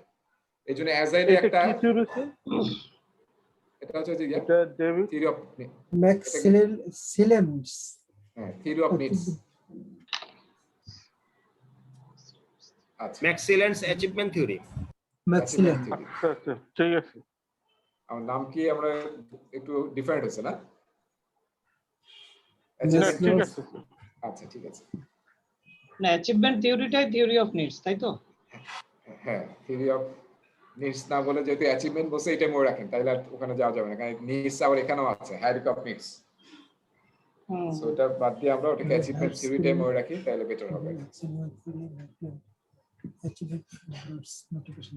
ঠিক আছে, তাহলে এই যে 4টা মোটিভেশন পড়লাম আমরা। এখানকার যে পিরামিডটা, এটা তো ম্যাসলোর জন্য অ্যাপ্লিকেবল। ওকে, হ্যাঁ, এটা মাসলো। আর বাকিগুলো নাই, যেটা যে আমি আপনাদের দেখালাম, ওই স্লাইডটা শেয়ার করবো আপনাদের সাথে। আর এটা সার্চ দিলেই পাবেন, সব বই আছে আসলে। আচ্ছা, অ্যাক্টিভ লিসেনিং একটা ইমোশনাল ইন্টেলিজেন্সের বড় পার্ট। তো সেটা আসলে 3টা স্টেজে আপনি অ্যাক্টিভ লিসেনিং করতে পারেন। এখান থেকে অবশ্যই পরীক্ষায় একটা প্রশ্ন আসবে, ঠিক আছে? ফলোইং আপনি ফলো করতে পারেন কিভাবে?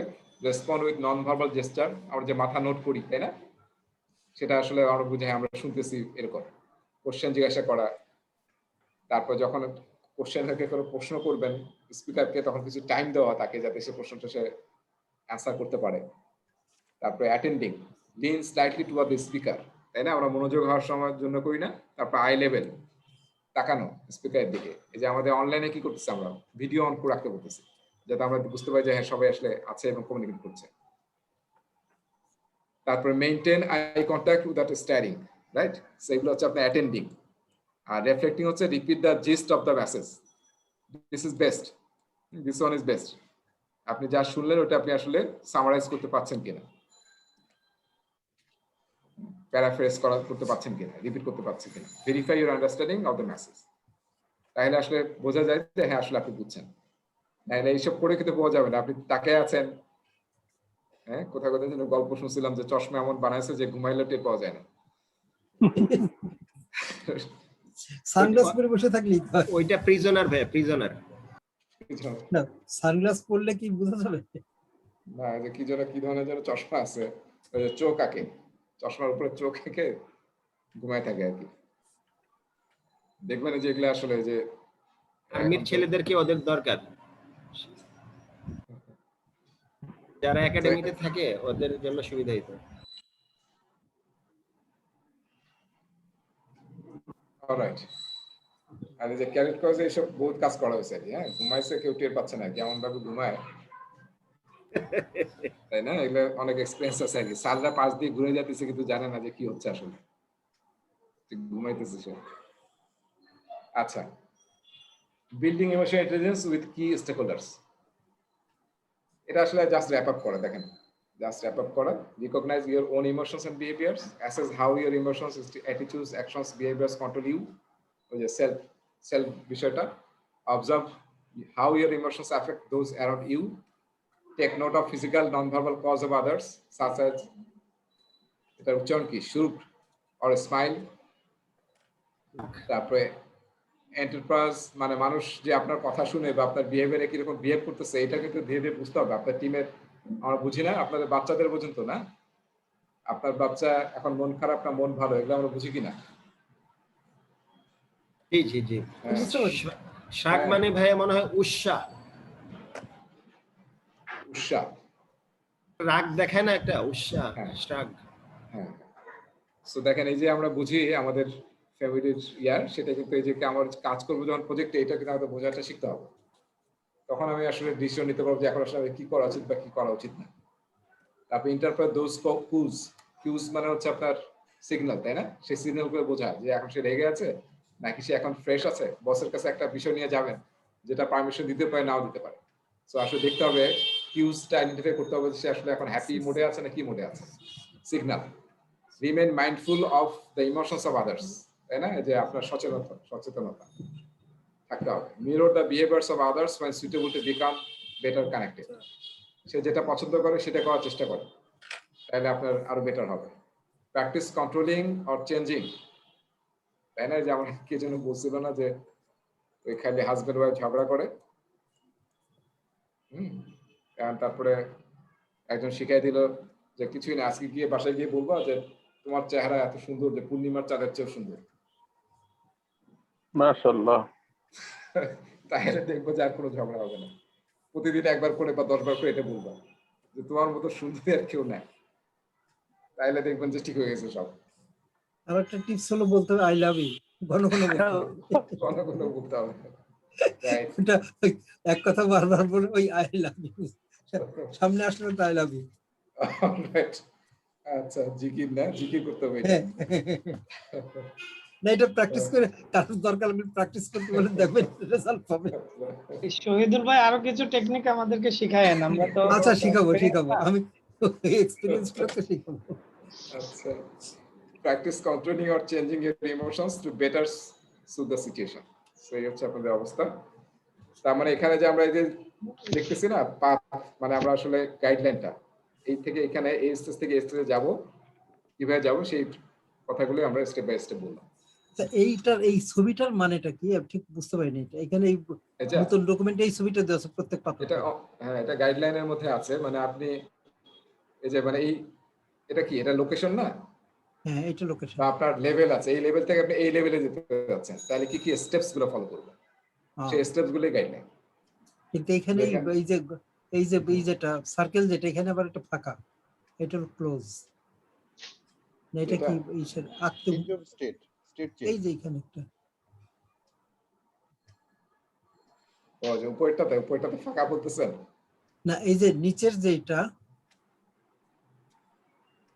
হ্যাঁ, একটা ভিতরের সার্কেলটা ফাঁকা, একটা বাইরের সার্কেল, বাইরের সার্কেলে ফাঁকা। হ্যাঁ, এটারও ভিতর সার্কেলে ফাঁকা, এটা বাইরের সার্কেলে। এটা কি কোনো কারণ আছে? এটা ব্যাখ্যাটা অবশ্য জানি না আমি, কারো কিছু মাথায় আসতেছে? এমনি তো বোঝা যাচ্ছে যে একটা লেভেল থেকে মনে হচ্ছে হ্যাঁ জাস্ট লেভেল চেঞ্জ, জাস্ট মোশনের ক্ষেত্রে হতে পারে। হ্যাঁ, এবং এটা এইভাবে একটু ব্যাখ্যা করা যায় আপনার গ্যাপটা, মানে আপনার এখানে ছিলেন, এখন কিন্তু এটা এখানে আসছে, তাই না? মানে নিচ থেকে আসলে আমরা উপরে দিয়ে আমার গেছি। মনে হয় প্রথমটা সর্ট অফ মানে পার্সোনাল, আর পরেরটা হচ্ছে ইন্টারপার্সোনাল। না ওইটা না, এটা কারণ সব জায়গায় আছে। হ্যাঁ, আমার যেটা মনে হচ্ছে আপনি যখন সামনে আছেন তখন আপনারা অনেক বড় দেখা যাচ্ছে, আপনি যখন আরো দূরে যেতে হবে আপনারা ছোট দেখা যাবে, বাট আপনার দূরে যেতে হইলে এগুলো ছিল গাইডলাইন, মানে টু গো ফার্দার। কি যেন বানিয়ে আছে না, একা ইয়া হওয়া যায় কিন্তু টিম সাথে নিয়ে করলে মানে কি যেন এরকম একটা বানিয়ে আছে। যাই হোক, আমরা সবাই এখন কবি সাহিত্যিক হয়ে যাচ্ছি না, মানে একদম পুরো ব্যাখ্যা দিতেছি। আচ্ছা, তাহলে আসেন আমরা এখন পিছনে ফিরে যাই আমাদের মেইন টপিকে, টপিক বি, ম্যাথমেটিক্স, তাই না? অঙ্ক আছে এবং টপিকটা বেশ বড় আছে। লেটস সি কতদূর আগানো যায়। আজকে শেষ করার টার্গেট। এটা কি 4B? হ্যাঁ, 4B, সাপোর্ট টিম পারফরম্যান্স। হ্যাঁ, বেশ বড় টপিক। আচ্ছা, এখানে কিন্তু একটা কনসেপ্ট আমাদের একটু মাথায় নেই। অ্যাজাইল টিম কিন্তু সবসময় প্রেফার করে team performance, right? Not individual performance বা ইন্ডিভিজুয়ালকে অ্যাসেস করা, এটা না, কিন্তু ফুল টিম অ্যাসেস করা হয় আর কি, এটাই প্রায়োরিটি পায়। তো সবসময় খেয়াল রাখতে হবে এটা, আসলে আমরা টিম অ্যাসেসমেন্টকে প্রায়োরিটি দেবো, স্পেশালি অ্যাজাইলে। ইন্ডিভিজুয়াল অ্যাসেসমেন্টের ব্যাপারে ওইভাবে বলা হয় না আর কি। কালেকটিভ আমরা অ্যাসেসমেন্ট করতে চাই অ্যাজ এ টিম, এবং আমাদের ভিশন থেকে শুরু করে গোল অ্যাচিভ করা সবকিছু অ্যাজ এ টিম। ফলে অ্যাসেসমেন্টটা হবে অ্যাজ এ টিম, এবং রেট্রোস্পেক্টিভে আমরা যে আলোচনাগুলো করবো আমাদের, সেটা আমরা বলছি টিম পারফরমেন্স নিয়ে, নট ইন্ডিভিজুয়াল নিয়ে। যে তুমি এটা কেন করো না, তুমি এটা কেন করছো, তোমার পারফরমেন্স কেন খারাপ, এটা না। কিন্তু যদি এরকম, তাহলে আমরা পার্সোনালি কিভাবে ধরবো যে একজন খারাপ করতেছে? একজন হয়তো কাজই না করে ফাঁকি দিচ্ছে, সে কোনো সাইন আপে করে না, কোনো কাজে সে ইচ্ছা করে ভলান্টারি নেয় না। এটা আসলে 3-4টে ইটারেশনের পরে অটোমেটিকলি ধরা পড়ে যাবে আসলে।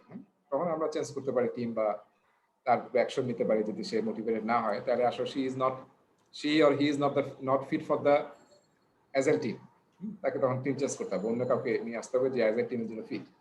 সে তো এন্টারটেইনার হিসেবে থাকতে পারে, মানুষের যাতে হ্যাপি থাকে, কাজের প্রতি মোটিভেটেড থাকে। সেটা যে লাগে, সে যদি টিম মনে করে যে আমাদের দরকার, তাহলে থাকতে পারে, নো ইস্যুস। বাংলা সিনেমায় তো নায়কের সাথে একজন থাকে অলওয়েজ, তাই না? রাজা ভাই এখান থেকে কয়টা কোশ্চেন থাকবে? সাপোর্ট টিম, জি, যে সাপোর্ট টিম পারফরম্যান্স। হ্যাঁ আমার তো মনে হয় 10টা প্রশ্ন থাকা উচিত, ও মাই 8 থেকে 10টা প্রশ্ন। কারণ এখানে ম্যাথ থেকেই বোধহয় 3-4টা প্রশ্ন আসবে, শুধু ম্যাথ থেকে। বাকি অনেকগুলো গ্রাফ আছে, গ্রাফ থেকে ওই যে আপনাদের হট স্পট প্রশ্ন আসবে গ্রাফ থেকে, তো সেগুলা ইম্পর্টেন্ট আর কি। ঠিক আছে, তাহলে সাপোর্ট টিম পারফরম্যান্স। ভাইয়া আপনার ইয়েতে বলছেন যে আপনার এখানে মিনিমাম 10টা ম্যাক্সিমাম 14টা প্রশ্ন থাকবে। তাই বলছে না? ওই আমি যে ইয়াটা ওই রেডি করছি প্রায়োরিটির ইয়াতে, ওইখানে 10টা থেকে 14টা এরকম আছে আর কি। শুধু এই চ্যাপ্টার থেকে? জি, মানে এই সাব এই চ্যাপ্টার থেকে, হ্যাঁ মানে এটাই পুরো লেসনে এটা সবচেয়ে বড় এই টপিকস থেকে শুধু? এই টপিক থেকে, হ্যাঁ। এর মধ্যে অ্যাজাইল 5 এইখানেই। আচ্ছা, এখানে অনেক কিছু আছে, তো এখানে অনেক কিছু আসলে এজেন্ট 5 এর চ্যাপ্টার এখানে আছে, তাই না? জি জি জি। তারপর আপনার ওই যে আর্ন ভ্যালু আছে, আর্ন ভ্যালু থেকে জেনারেলি 3-4টা প্রশ্ন এমনি আসে আর্ন ভ্যালু থেকে। অ্যাজাইল 5 থেকে 10টা আর ওই আর্ন ভ্যালু থেকে আরো 4টার মতো, তাহলে এই টোটাল 14টার মতো আসবে, তাই না ভাইয়া? হ্যাঁ মানে 14টা না, যাই হোক এরকম 10-12টা তো আসবেই।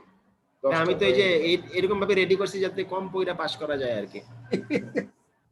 যেখানে যেখানে কোশ্চেন বেশি সেটা বেশি পড়তে হবে। হ্যাঁ হ্যাঁ ঠিক আছে, তাহলে আমরা আসলে পারফরম্যান্স অ্যাসেস করতে চাই, তাহলে অ্যাসেস করার জন্য সবচেয়ে যেটা আমরা ইউজ করি, তাই না, কেপিআই ইউজ করি।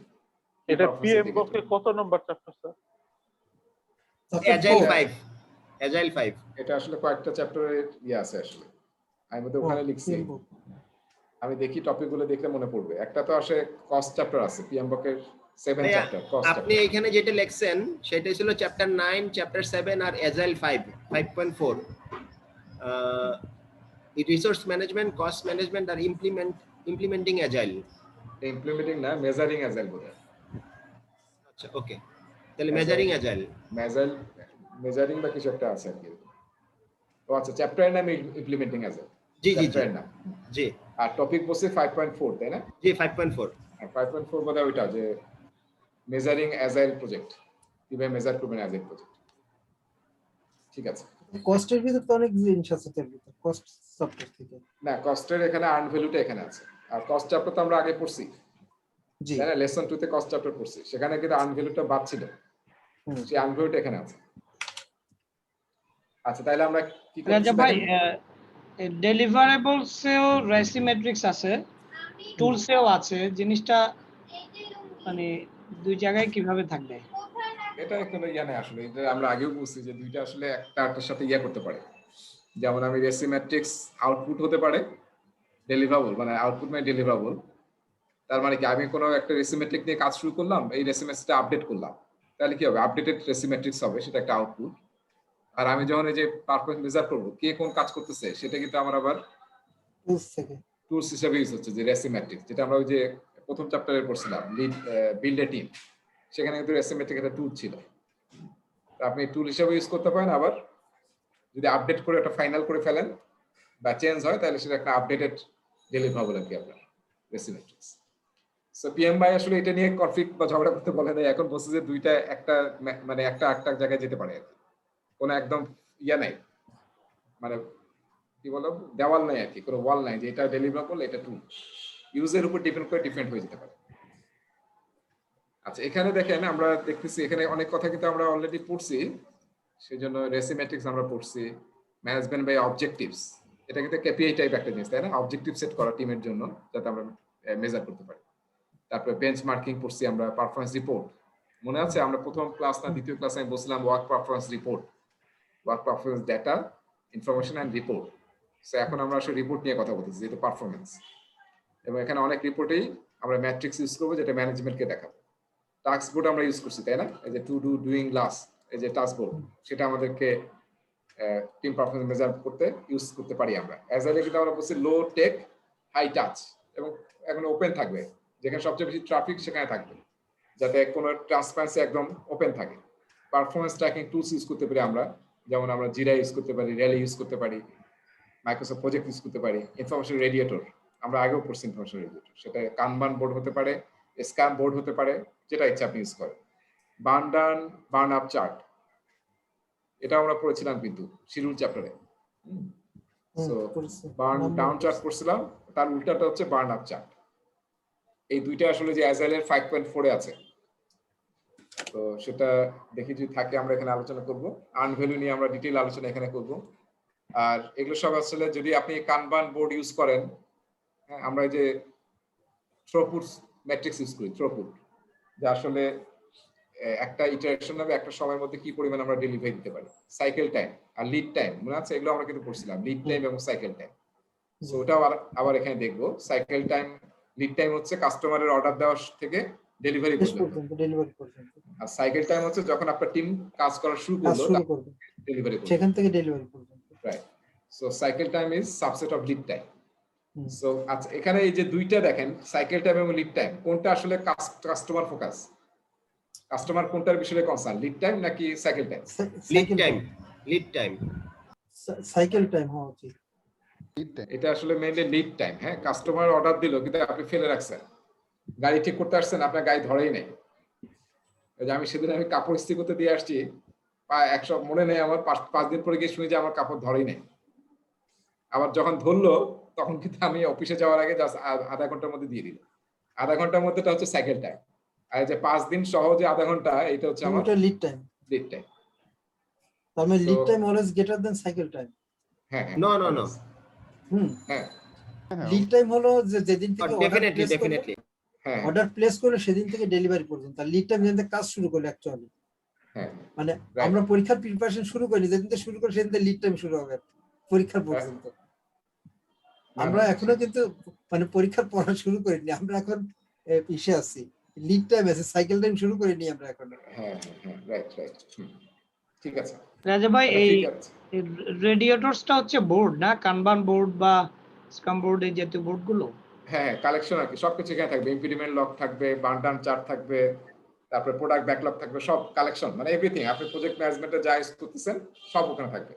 ইনফরমেশন রেডিয়েটর, এটাকে আসলে এক কথায় বলে ইনফরমেশন রেডিয়েটর, মানে বোর্ডটা থেকে ইনফরমেশন রেডিয়েট করতেছে সবার কাছে।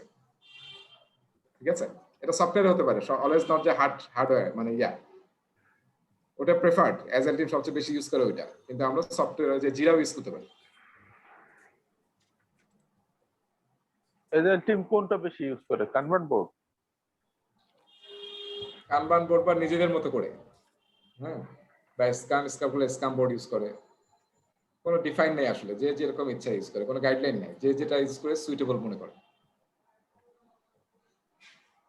তবে কানবান একটা টিম যখন, এখানে একটু আমরা খেয়াল করেন, আমরা যখন স্ক্রাম ইউজ করি, স্ক্রাম বোর্ড ইউজ করতেছি বা স্ক্রাম ইউজ করতেছি, স্ক্রাম গিয়ে এক সময় কিন্তু স্লো হয়ে যায়। হ্যাঁ, তখন আমরা কি ইউজ করি, কানবান ইউজ করি। কানবান আমরা মনে আছে, কানবান হচ্ছে ফ্লো, স্ক্রাম হচ্ছে ইটারেশন বেস, আর কানবান হচ্ছে ফ্লো বেস। ফ্লোতে আসলে আমরা স্পিড আপ করি, ওই যে ওয়ার্ক ইন প্রোগ্রেস লিমিট দিয়ে দিয়ে, ব্যাচ সাইজ যত ছোট হয় তত কিন্তু স্পিড বেড়ে যায়। সেটা আসলে আমরা বিভিন্ন কলামে কন্ট্রোল করে করে টিমের অপটিমাম স্পিডটা বাড়ানোর চেষ্টা করি। সো এই জন্য কিন্তু এইটা না যে সবাই স্ক্রামে শুধু ইউজ করছে, এটা ধীরে ধীরে দেখা যায় স্ক্রাম থেকে সবাই কানবানে চলে আসে, স্ক্রামের আইডিয়া নেয় আবার প্লাস কানবানে ইউজ করে, দুইটা বলে মিক্স করে ফেলে, করলে আসলে টিমটা আরো বেশি প্রোডাক্টিভ হয়। আর আরেকটা কনসেপ্ট নতুন আসতেছে, যেটা মনে রাখেন, যে আমরা কিন্তু শুরুর দিকে বলছিলাম যে 2টা লাইফ সাইকেল আছে, তাই না? মনে আছে তাজমহলের ছবি দেখাইছিলাম, 2টা লাইফ সাইকেল বলছিলাম। কি কি life cycle? Product life cycle, হ্যাঁ, প্রোডাক্ট লাইফ সাইকেল আর প্রজেক্ট লাইফ সাইকেল। হ্যাঁ, প্রজেক্ট লাইফ সাইকেল আর প্রোডাক্ট লাইফ সাইকেল। আমরা কিন্তু যেহেতু প্রজেক্ট ম্যানেজার করতেছি, আমরা বেশি কথাই বলতেছি প্রজেক্ট লাইফ সাইকেল নিয়ে, কিন্তু এখন কিন্তু ট্রেন্ড অন্যরকম হয়ে যাচ্ছে, প্রজেক্ট থেকে আমরা কিন্তু প্রোডাক্ট লাইফ সাইকেলে চলে যাচ্ছি। কারণ একটা প্রোডাক্ট যখন আপনি মার্কেটে নিয়ে আসবেন, কাজ কি শেষ? ওটা মেনটেন করা, ওটাকে অপারেশন করা, আবার ওখান থেকে চেঞ্জ আসবে, নতুন ফিচার আসবে, কাস্টমার ফিডব্যাক হবে, স্ট্র্যাটেজি চেঞ্জ হবে। আপনার কিন্তু এটা, আপনার যে টিমটা কাজ করছে তারাই যদি প্রোডাকশন সাপোর্ট দেয়, চেঞ্জ গুলো করে, এটা কি সহজ না কঠিন? সহজ হবে। হ্যাঁ, আরো সহজ হবে, আরো ফাস্টার হবে। আপনার এইটা থেকে একটু পরীক্ষা একটা প্রশ্ন আসবে, কারণ আমি এই পরীক্ষায় 2-3টা প্রশ্ন পাইছিলাম আমার এই অ্যাজাইলের পরীক্ষায়, যে আসলে যদি আপনি একটা নতুন অ্যাজাইল টিম তৈরি করেন, এই প্রশ্নটা একটু খেয়াল করেন সবাই, যে আপনি যদি একটা নতুন অ্যাজাইল টিম তৈরি করতে চান, তাহলে আপনি কিভাবে তৈরি করবেন? দেখেন, নতুন একটা অ্যাজাইল টিম, একটা প্রোডাক্টের নতুন ফিচার তৈরি হচ্ছে বা একটা নতুন কাজ করবেন, আপনি নতুন একটা টিম বানাবেন, তাহলে কাদেরকে ইনক্লুড করবেন? অপশন ছিল এরকম যে আপনি সব হাই স্কিল লোকজনকে নিয়ে টিমটা বানাবেন, এক। হ্যাঁ, 2 নম্বর ছিল যে আপনি আউটসোর্স যারা খুবই এক্সপার্ট তাদেরকে নিয়ে এসে কাজ করবেন। আরেকটা ছিল যে যারা ওই ধরনের প্রোডাক্টে অলরেডি কাজ করছে তাদেরকে নিয়ে আপনি টিমটা বানাবেন। এটা 3 নম্বর। লাস্টেরটা লাস্ট যে এরকম একটা প্রশ্ন পরীক্ষায় পাবেন কিন্তু, কারণ এখন কিন্তু মাইন্ডসেট আমরা শিফট করতেছি যে প্রজেক্ট লাইফ সাইকেল না, আমরা এখন প্রোডাক্ট লাইফ সাইকেলে যাব। এবং ডেভ অপস নামে একটা বিষয় আমরা কথা বলতেছি না, শুনতেছি না? আমার মনে হয় লাস্ট টেকনোলজির যত সার্চিং হয়েছে গুগলের ট্রেন্ডে গিয়ে দেখবেন যে ডেভ অপস কিন্তু বিশাল সার্চিং হয়েছে আর কি লাস্ট প্রায় 10 বছর। ডেভেলপমেন্ট এবং অপারেশনকে একদম মার্চ করা, যাতে কোনো কি না থাকে, মানে একদম স্মুথ ফ্লো হয়। এবং এই যে তখন কে সাপোর্ট দিবে আসলে? যারা প্রজেক্ট কাজ করছে তারা কিন্তু তখন প্রোডাক্টের সাপোর্ট দিতে থাকবে, তাহলে স্মুথ অপারেশন হবে। নাহলে কিন্তু বারবার যদি টিম চেঞ্জ হয়ে যায় আপনি তো কাজই করতে পারবেন ঠিক মতো, টাইম টু মার্কেট আপনার খুবই ডিলে হয়ে যাবে। সেই জন্য আমরা কিন্তু সব অর্গানাইজেশনে কিন্তু ডেভ অপস প্র্যাকটিস করতেছে। এমন কোনো বিগ অর্গানাইজেশন নাই যারা তাদের আইটিতে ডেভ অপস ইউজ করছে না ওয়ার্ল্ডে। ডেভ অপস মানে ডেভেলপমেন্ট টিম বা project team plus operation team, both will work together. ঠিক আছে? সো রবিতে কিন্তু একটা টিম আছে ডেভ এবং অপস মিলে, ডেভ অপস টিম। এই যে সব জায়গায় কিন্তু প্র্যাকটিস শুরু হয়ে গেছে, কারণ এখন আসলে এমন কোন অর্গানাইজেশন নাই যেখানে যেটা আইটি ড্রিভেন না, তাই না? মানে মেজর কম্পোনেন্ট আইটি, এবং যারা আইটি নাই তারাও কিছু না কিছু আইটি আছে। সো যদি আপনি ডেভ অপস প্র্যাকটিস করেন বা এরকম কোলাবোরেশন ইউজ করেন তাহলে আসলে আপনার লাইফ অনেক ইজি হবে। আচ্ছা, লাস্টের একটা টপিক আছে ভ্যালু স্ট্রিম ম্যাপ। এটা একটা চমৎকার টুল, যদি এটা ডেসক্রিপশনটা খুব একটা ডিটেল নাই, কিন্তু এখান থেকে একটা প্রশ্ন আসবে ভ্যালু স্ট্রিম ম্যাপ থেকে। কেউ জানেন ভ্যালু স্ট্রিম ম্যাপটা কি, বা হোয়াট ইজ ভ্যালু স্ট্রিম? ম্যাপে যাচ্ছি পরে, হোয়াট ইজ ভ্যালু স্ট্রিম? ভাই আমরা তো স্টুডেন্ট, আমাদেরকে জিজ্ঞেস করলে হবে ভাইয়া। হ্যাঁ, এটা আসলে এমনি অনেক। সো ভ্যালু স্ট্রিম মানে দেখেন ওই যে আমরা যে ভ্যালু ক্রিয়েট করব না, মানে আমরা ভ্যালু ক্রিয়েট করার জন্য প্রজেক্ট করতেছি। ভ্যালু স্ট্রিম মানে হচ্ছে কাস্টমারের অর্ডার থেকে শুরু করে ডেলিভারি দেওয়ার পর্যন্ত যে সমস্ত স্টেপস বা প্রসেস রিলেটেড, সেই স্টেপস গুলোকে আমরা বলতেছি হচ্ছে ভ্যালু স্ট্রিম। ঠিক আছে? সো এই ভ্যালু স্ট্রিম ম্যাপ মানে হচ্ছে সেই স্টেপস বা প্রসেস গুলা অর্ডার পাওয়ার থেকে ডেলিভারি দেওয়া পর্যন্ত অনেকগুলো প্রসেস হতে পারে, তাই না? তো সেই প্রসেস গুলোর যদি আমরা ম্যাপ তৈরি করি, গ্রাফিক্যালি প্রেজেন্ট করি, সেটাকে বলে ভ্যালু স্ট্রিম ম্যাপ। এবং আমরা এখানে দেখবো যে এখানে আসলে এই ভ্যালু স্ট্রিম ম্যাপ ইউজ করে আমরা প্রসেস এফিসিয়েন্সি মেজার করতে পারি, এবং এটা একটা ফর্মুলাও আছে। প্রসেস এফিসিয়েন্সি আমি এখানে লিখে রাখতেছি, আপনি একটু লিখে রাখতে পারেন। এটা আসলে বইয়ে নাই, এখানেও নাই, ফলে অঙ্ক আসবে না, কিন্তু আপনার একটা চমৎকার জিনিস। এটা হচ্ছে প্রসেস এফিসিয়েন্সি বলতে হচ্ছে কি বলবো এটাকে, নিচেরটা হচ্ছে লিড টাইম, মানে যখন কাস্টমার অর্ডার দিচ্ছে ডেলিভারি পর্যন্ত। একটা হচ্ছে আসলে অ্যাকচুয়াল কাজের টাইম, অ্যাকচুয়াল টাইম কোনো ডিলে ছাড়া মেইন টাইমটা, যেটা আসলে আপনার অ্যাকচুয়াল টাইম না অ্যাকচুয়াল টাইম, ওটা একটা অন্য একটা নাম আছে আর কি, আমার নামটা এখন মনে নেই। এই দুইটা ভাগ করলে আপনি আসলে প্রসেস এফিসিয়েন্সি মেজার করতে পারবেন।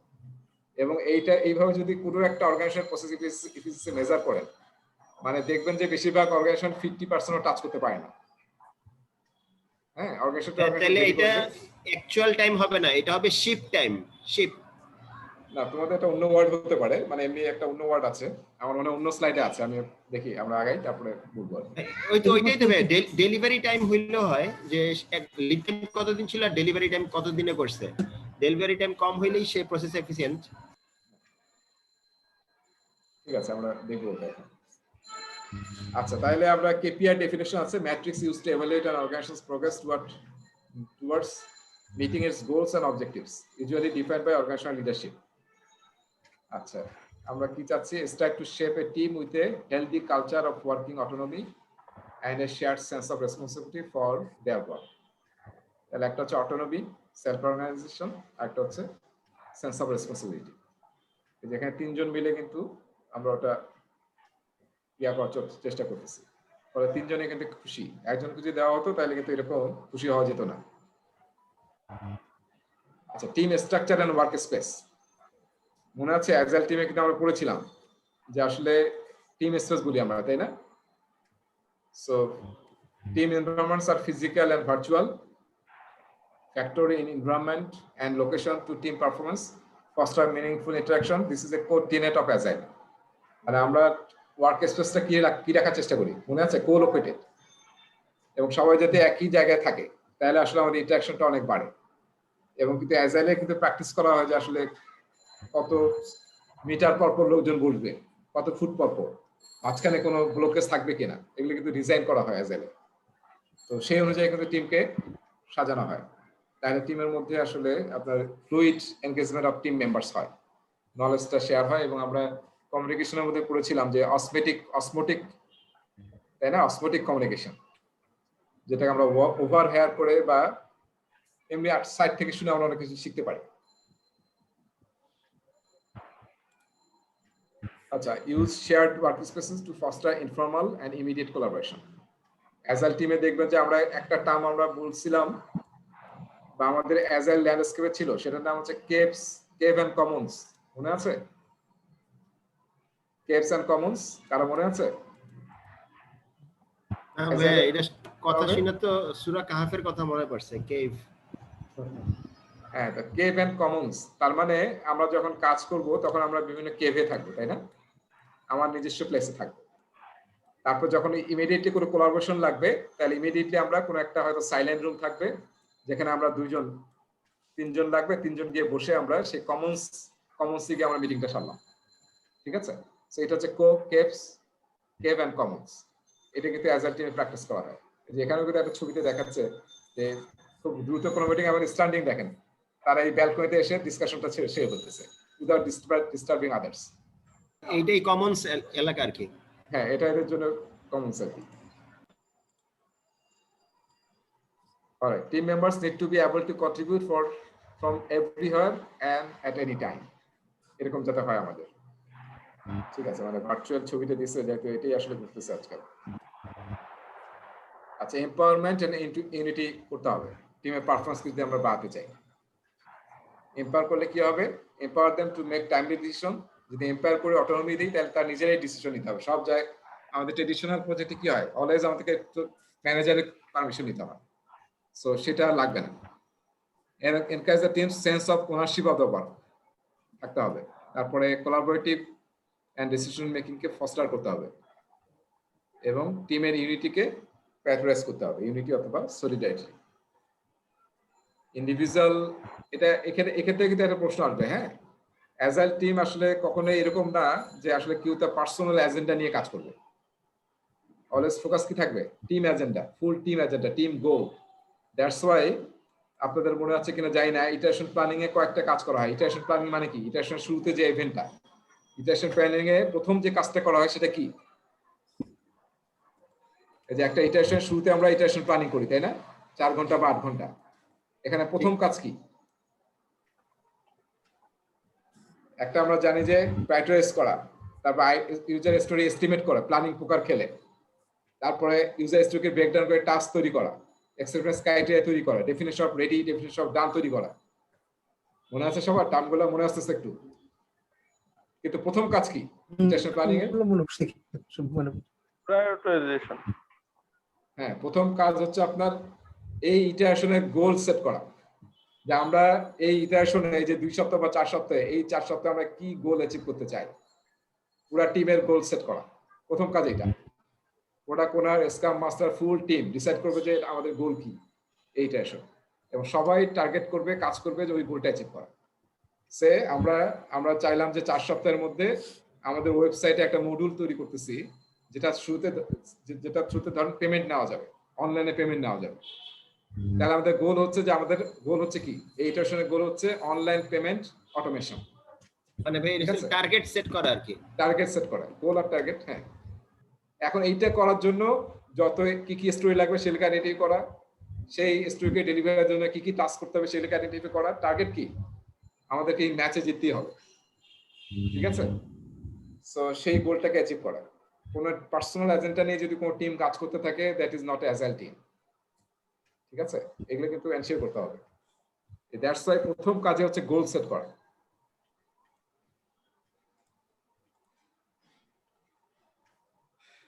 ঠিক আছে, সো একই কথাবার্তা আছে, অটোনমি এবং team work, keep the tone positive and fluid, ঠিক আছে, positive interaction, leading and managing a team easier যদি আপনার পজিটিভ ইন্টারাকশন হয়। দেখছেন এখন কোভিডে কি আমরা এইভাবে করি নাকি? এইভাবে করি। হ্যাঁ, সো দেখেন world is moving, changing. Team building activities, আমরা লিডে টিমে বসছিলাম যে টিম বিল্ডিং অ্যাক্টিভিটি করতে হবে, তাই না? লিডে টিমে মনে আছে? সো কিভাবে করতে হবে দেখেন, 3 স্ট্র্যাটেজি নিতে হবে। ফর্মাল হতে পারে, ইনফর্মাল হতে পারে, ব্রিফ হতে পারে, এক্সটেন্ডেড হতে পারে, ঠিক আছে? এই যে সবাই মিলে আমরা হাই ফাইভ দিচ্ছি, তাই না? এই যে একটা ছবি খুব আমাদের আছে না, মাশরাফি আর কে যেন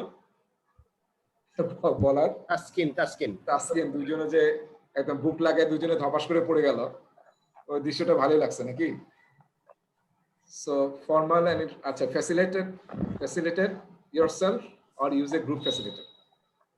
সো টিম বিল্ডিং এর জন্য কিন্তু আমরা অনেক ইভেন্ট করে টাকা খরচ করি এবং এগুলো কিন্তু প্ল্যান করতে হবে কিন্তু। হ্যাঁ, অনেক ইভেন্ট ম্যানেজমেন্ট টিম আছে যারা আপনাকে ফ্যাসিলিটেট করবে এই সমস্ত জিনিস, নিজেরাও করতে পারেন বা কোনো আলাদা টিমের হেল্প নিতে পারেন। তো এটা কিন্তু এখন একটা ম্যান্ডেটরি পার্ট, সব প্রজেক্টে এসব করা হয়। হ্যাঁ, প্রজেক্ট নাইট, তারপর project picnic, project day out, so এগুলো অনেক কিছু আছে, প্রজেক্ট লাঞ্চন, ডিনার, এইসব করবেন, প্রজেক্ট গালা নাইট। ঠিক আছে। আচ্ছা, use team building activities two influence. আমরা রাজা ভাই একটা কাজ করি আমাদের কোম্পানিতে, সেটা হচ্ছে টিম আউটিং নামে একটা ইভেন্ট থাকে। প্রত্যেকটা টিম মাসে একবার বাইরে যায়, লাঞ্চ করে একসাথে বা ডিনার করে একসাথে 2 ঘন্টা 3 ঘন্টা আসলে স্পেন্ড করে, গল্প করে, খাওয়া দাওয়া করে, এভরি মান্থ। হ্যাঁ, মানে যদিও হোম অফিসের কারণে এখন বন্ধ, but we used to have this. আপনারা প্রোগ্রামের নাম দিয়ে টাকা উঠায় নেন, অসুবিধা নাই। না, এটা বাজেট থাকে, এটা পার হেড 1200 টাকা বাজেট থাকে। সো কেউ যদি আসলে টিম আউটিং এ না যায়, না খায়, ইউ উইল বি লুজার। তাহলে এটা এখন সরকারি জুমে মিটিং হইছে, ওইখানে চা নাস্তার বিল বাবদ নাকি অনেক টাকা উঠায় নিছে, তা আপনারা ওইভাবে উঠায় নেন টাকা? ভাই এটা তো শামসুজ্জামান ভাই ফিল্ড আর কি। Assess potential. আচ্ছা, না, এটা তো এই যে ভার্চুয়াল যেটা খাওয়া দাওয়া করতেন, এখন ভার্চুয়ালি মিটিং করবেন এবং খাওয়া দাওয়াটার জন্য ওই টাকাটা নিয়ে নেবেন আর কি। সে ভার্চুয়ালি মিটিং টিটিং করলেন আর টাকাটা নিয়ে নেন বাসায়, বা অর্ডার দিয়ে দেন, বাসায় ডেলিভারি দিয়ে দিবেন, হয়ে গেল। এটার আবার মানি রিসিট শো করতে হয়, মানে ক্লেম করতে হয় আর কি বেসিক্যালি। জুম মিটিং এ আপনি খাওয়া দাওয়া দিতে পারবেন না, তবে মিটিং এ জয়েন করলে, যেসব মিটিং এ জয়েন করলে টাকা পয়সা পাওয়া যায় আর টাকা পয়সা থাকে, বিশেষ করে project scrutiny, project implementing committee, তারা টাকা বিকাশে দিয়ে দেয়। কিন্তু জুম মিটিং এ আপনি খাওয়া দাওয়া করতে পারবেন না, খাওয়া দাওয়ার টাকা দিয়ে দেখাতে পারবেন না। এখন কোন কারা এই কাজ করেছে এটা ঠিক আমরা জানা নাই। ঠিক আছে। আচ্ছা, টিম পারফরমেন্স অ্যাসেসমেন্ট আমাদের করতে হবে, তাই না? যে আমরা যে এত কাজ করতেছি টিম নিয়ে, এই যে এতক্ষণ যে কতগুলো স্লাইড দেখলাম, সবগুলো কিন্তু টিমের অ্যাসেসমেন্ট, টিমের মোটিভেশন, টিমের কোহেসিভনেস। আসলে টিমটা সেই লেভেলে পৌঁছতে পারছে কিনা সেটা অ্যাসেস করতে হবে, এবং কোথায় গ্যাপ আছে সেটাকে আমাদেরকে আইডেন্টিফাই করতে হবে। তো এটার জন্য অ্যাজাইলের জন্য ডেডিকেটেড ইভেন্ট আছে, তাই না? রেট্রোস্পেক্টিভ, যেখানে আসলে আমরা এটা নিয়ে কাজ করি। আর ট্রেডিশনাল প্রজেক্টে আপনার টাইম টু টাইম এটা আপনি করবেন, হয়তো 1 মাস পর বা একটা কোয়ার্টারলি বা একটা ফেজের পরে অ্যাসেস করতে হবে। এটা টিম পারফরম্যান্স অ্যাসেসমেন্ট নামে কিন্তু রিসোর্স চ্যাপ্টারে একটা টুলস টেকনিক বলা আছে আর কি, টিম পারফরম্যান্স অ্যাসেসমেন্ট রিসোর্স চ্যাপ্টারে। এবং কোথায় আছে এটা? ম্যানেজ টিম প্রসেসের মধ্যে আছে। ঠিক আছে, এরপরে টিম ডেভেলপমেন্ট, না একই কথাবার্তা। Team development is a process which can progress and regress. এটা কি পুরনো হিসাবে তো নাই তো লাগছে? পুরনো আর নতুন নিয়ে এখন কনফ্লিক্টে যায় না, আমরা শেষ করি আর কি। Is a process which can progress. Team development progress করতে পারে, আর রিগ্রেস মানে কি? হ্রাস হওয়া, তাই না? উল্টা হতে পারে আর কি। So acknowledges diversity, promotes inclusivity, তারপর হচ্ছে require trust, communication, respect, এবং টিম ডেভেলপমেন্ট করার জন্য টেকস এফোর্ট লাগবে। আচ্ছা, এটা থেকে অবশ্যই একটা প্রশ্ন আসবে, একটা বা দুইটা প্রশ্ন আসবে পরীক্ষায়। এই যে আমরা এখন যে স্লাইডটা দেখছি, টিম ডেভেলপমেন্ট করার স্টেজ, টাকম্যানস ল্যাডার, তাই না? হ্যাঁ, আমরা সবাই পড়ছি, বিভিন্ন জায়গায় এটা আছে। যেখানে ম্যানেজমেন্ট পড়তে যাবেন এখানে টাকম্যানসের ল্যাডার কিন্তু আছে। এবং আপনার পিএমপি পরীক্ষাও একটা বা দুইটা প্রশ্ন এই স্লাইড থেকে পাবেন। কোনো প্রশ্নে আপনাকে সিচুয়েশন বলে দিবে, বলে আপনাকে জিজ্ঞাসা করবে যে যে সিচুয়েশনটা এখানে বলা হচ্ছে এটাতে কি বোঝা যাচ্ছে, টিমটা এখন কোন স্টেজে আছে, এটা কি স্টর্মিং এ, নর্মিং এ, পারফর্মিং এ, নাকি কোন স্টেজে আছে। সো এখানে আসলে এটা আসলে খুব ব্যাখ্যার দরকার নাই, এখানে যে শব্দটা আছে এই সিচুয়েশনে আপনি বুঝতে হবে এটা কি স্টর্মিং অবস্থায় আছে কিনা। ফর্মিং মানে তো জাস্ট শুরুতে ইনফর্ম করা এবং একে অপরের সাথে পরিচয় হয়, তখন সবার একটা হাসি খুশি খুশি খুশি ভাগ থাকে প্রথম। তারপর স্টর্মিং শুরু হয়ে যায়, যেখানে সবাই আসলে নিজেদের প্রায়োরিটি সেট করার চেষ্টা করে, কনফ্লিক্ট তৈরি হয়, ডিসএগ্রিমেন্ট তৈরি হয় এবং সবাই দেখাতে চায় যে আমি এখানে বস। ঠিক আছে, সব জায়গায় হয় এটা। সো এটা হচ্ছে এখানে কি হয়, এখানে প্রবলেম হচ্ছে রোলস এবং রেসপন্সিবিলিটি গুলোকে যদি আমরা ডিফাইন না করি তাহলে শুরু হয়। তাহলে আপনি কাজ হচ্ছে যে রোলস রেসপন্সিবিলিটি সেট করা, এবং আপনার এখানে প্রচুর কনফ্লিক্ট হবে। নয়েজ আসছে কার কাছ থেকে জানি, সবাইকে মিট করছি। আচ্ছা, স্টর্মিং এ আসলে মেইন প্রজেক্ট ম্যানেজার কাজ হচ্ছে দেখা যায় কনফ্লিক্ট ম্যাচ করতে হবে এবং রোলস রেসপন্সিবিলিটি যাতে আমরা ডিফাইন করে ফেলি। আর নর্মিং এ তার মানে এখন team begins to work productively, সবাই সবাইকে চিনলো, সবার মধ্যে বুঝতে পারলো, স্পেশালি ইমোশনাল ইন্টেলিজেন্স, আবেগকে বুঝতে পারলো। হ্যাঁ, তাহলে কি হয়, তখন আসলে নর্মিং স্টেজ হয়। এবং পারফর্মিং স্টেজ, এটা আসলে সবচেয়ে অপটিমাম স্টেজ, যেখানে টিম সবচেয়ে প্রোডাক্টিভ মোডে থাকে। ঠিক আছে, সো এই চারটা স্টেজে আসলে মেইন স্টেজ। আর লাস্টে কি, আমাদের যেহেতু কাজ শেষ হয়ে গেল, এখন কি হবে, আমাদের প্রজেক্টের কাজ শেষ। যদি এটা হচ্ছে প্রজেক্টটা লাইফ সাইকেল হয় তাহলে প্রজেক্ট শেষ হয়ে যাবে এবং টিম অন্য জায়গায় অ্যাসাইন হবে, সেটা হচ্ছে অ্যাডজর্নিং। সো পরীক্ষায় কিন্তু মাল্টিপল রেসপন্স প্রশ্ন আসতে পারে, যে টাকম্যানসের কি কি লেভেল আছে, সেই লেভেলগুলো কি কি, আপনাকে হয়তো 3টা 4টা সিলেক্ট করতে বলবে, এখানে 4টার পরে অন্য কিছু দিয়ে দিবে। আর একটা আসবে হয়তো সিচুয়েশন দিবে, বলবে যে এটা কোন সিচুয়েশন। আপনাকে এখান থেকে আরেকটা প্রশ্ন আসতে পারে, সেটা হচ্ছে ম্যাচিং, ম্যাচ করা। সিচুয়েশন দিয়ে বলবে যে এটা কি ফর্মিং, এরকম 3টা সিচুয়েশন থাকবে, 1টা 2টা 3টা। দেখেন এটা তো টাইম চলে যায়। আর এখানে থাকবে কি ফর্মিং, স্টর্মিং, নর্মিং। এখন সিচুয়েশন গুলো দেখে বলতে হবে কোনটা কোথায় যাবে, আপনাকে দেখাতে হবে যে এটা এখানে যাবে আর এটা এখানে যাবে। সেটা হচ্ছে আপনার কি ম্যাচিং টাইপ প্রশ্ন বা ড্র্যাগ এন্ড ড্রপ। তো ড্র্যাগ করে এখানে নিয়ে আসতে হবে, এই টাইপের প্রশ্ন এখানে আসতে পারে পরীক্ষায়। সো এখান থেকে কিন্তু আমি যেটা বললাম 1টা 2টা প্রশ্ন আসবে, এটা করার নামগুলোই মনে রাখলে হবে, যে স্টর্মিং, নর্মিং, পারফর্মিং এবং অ্যাডজার্নিং।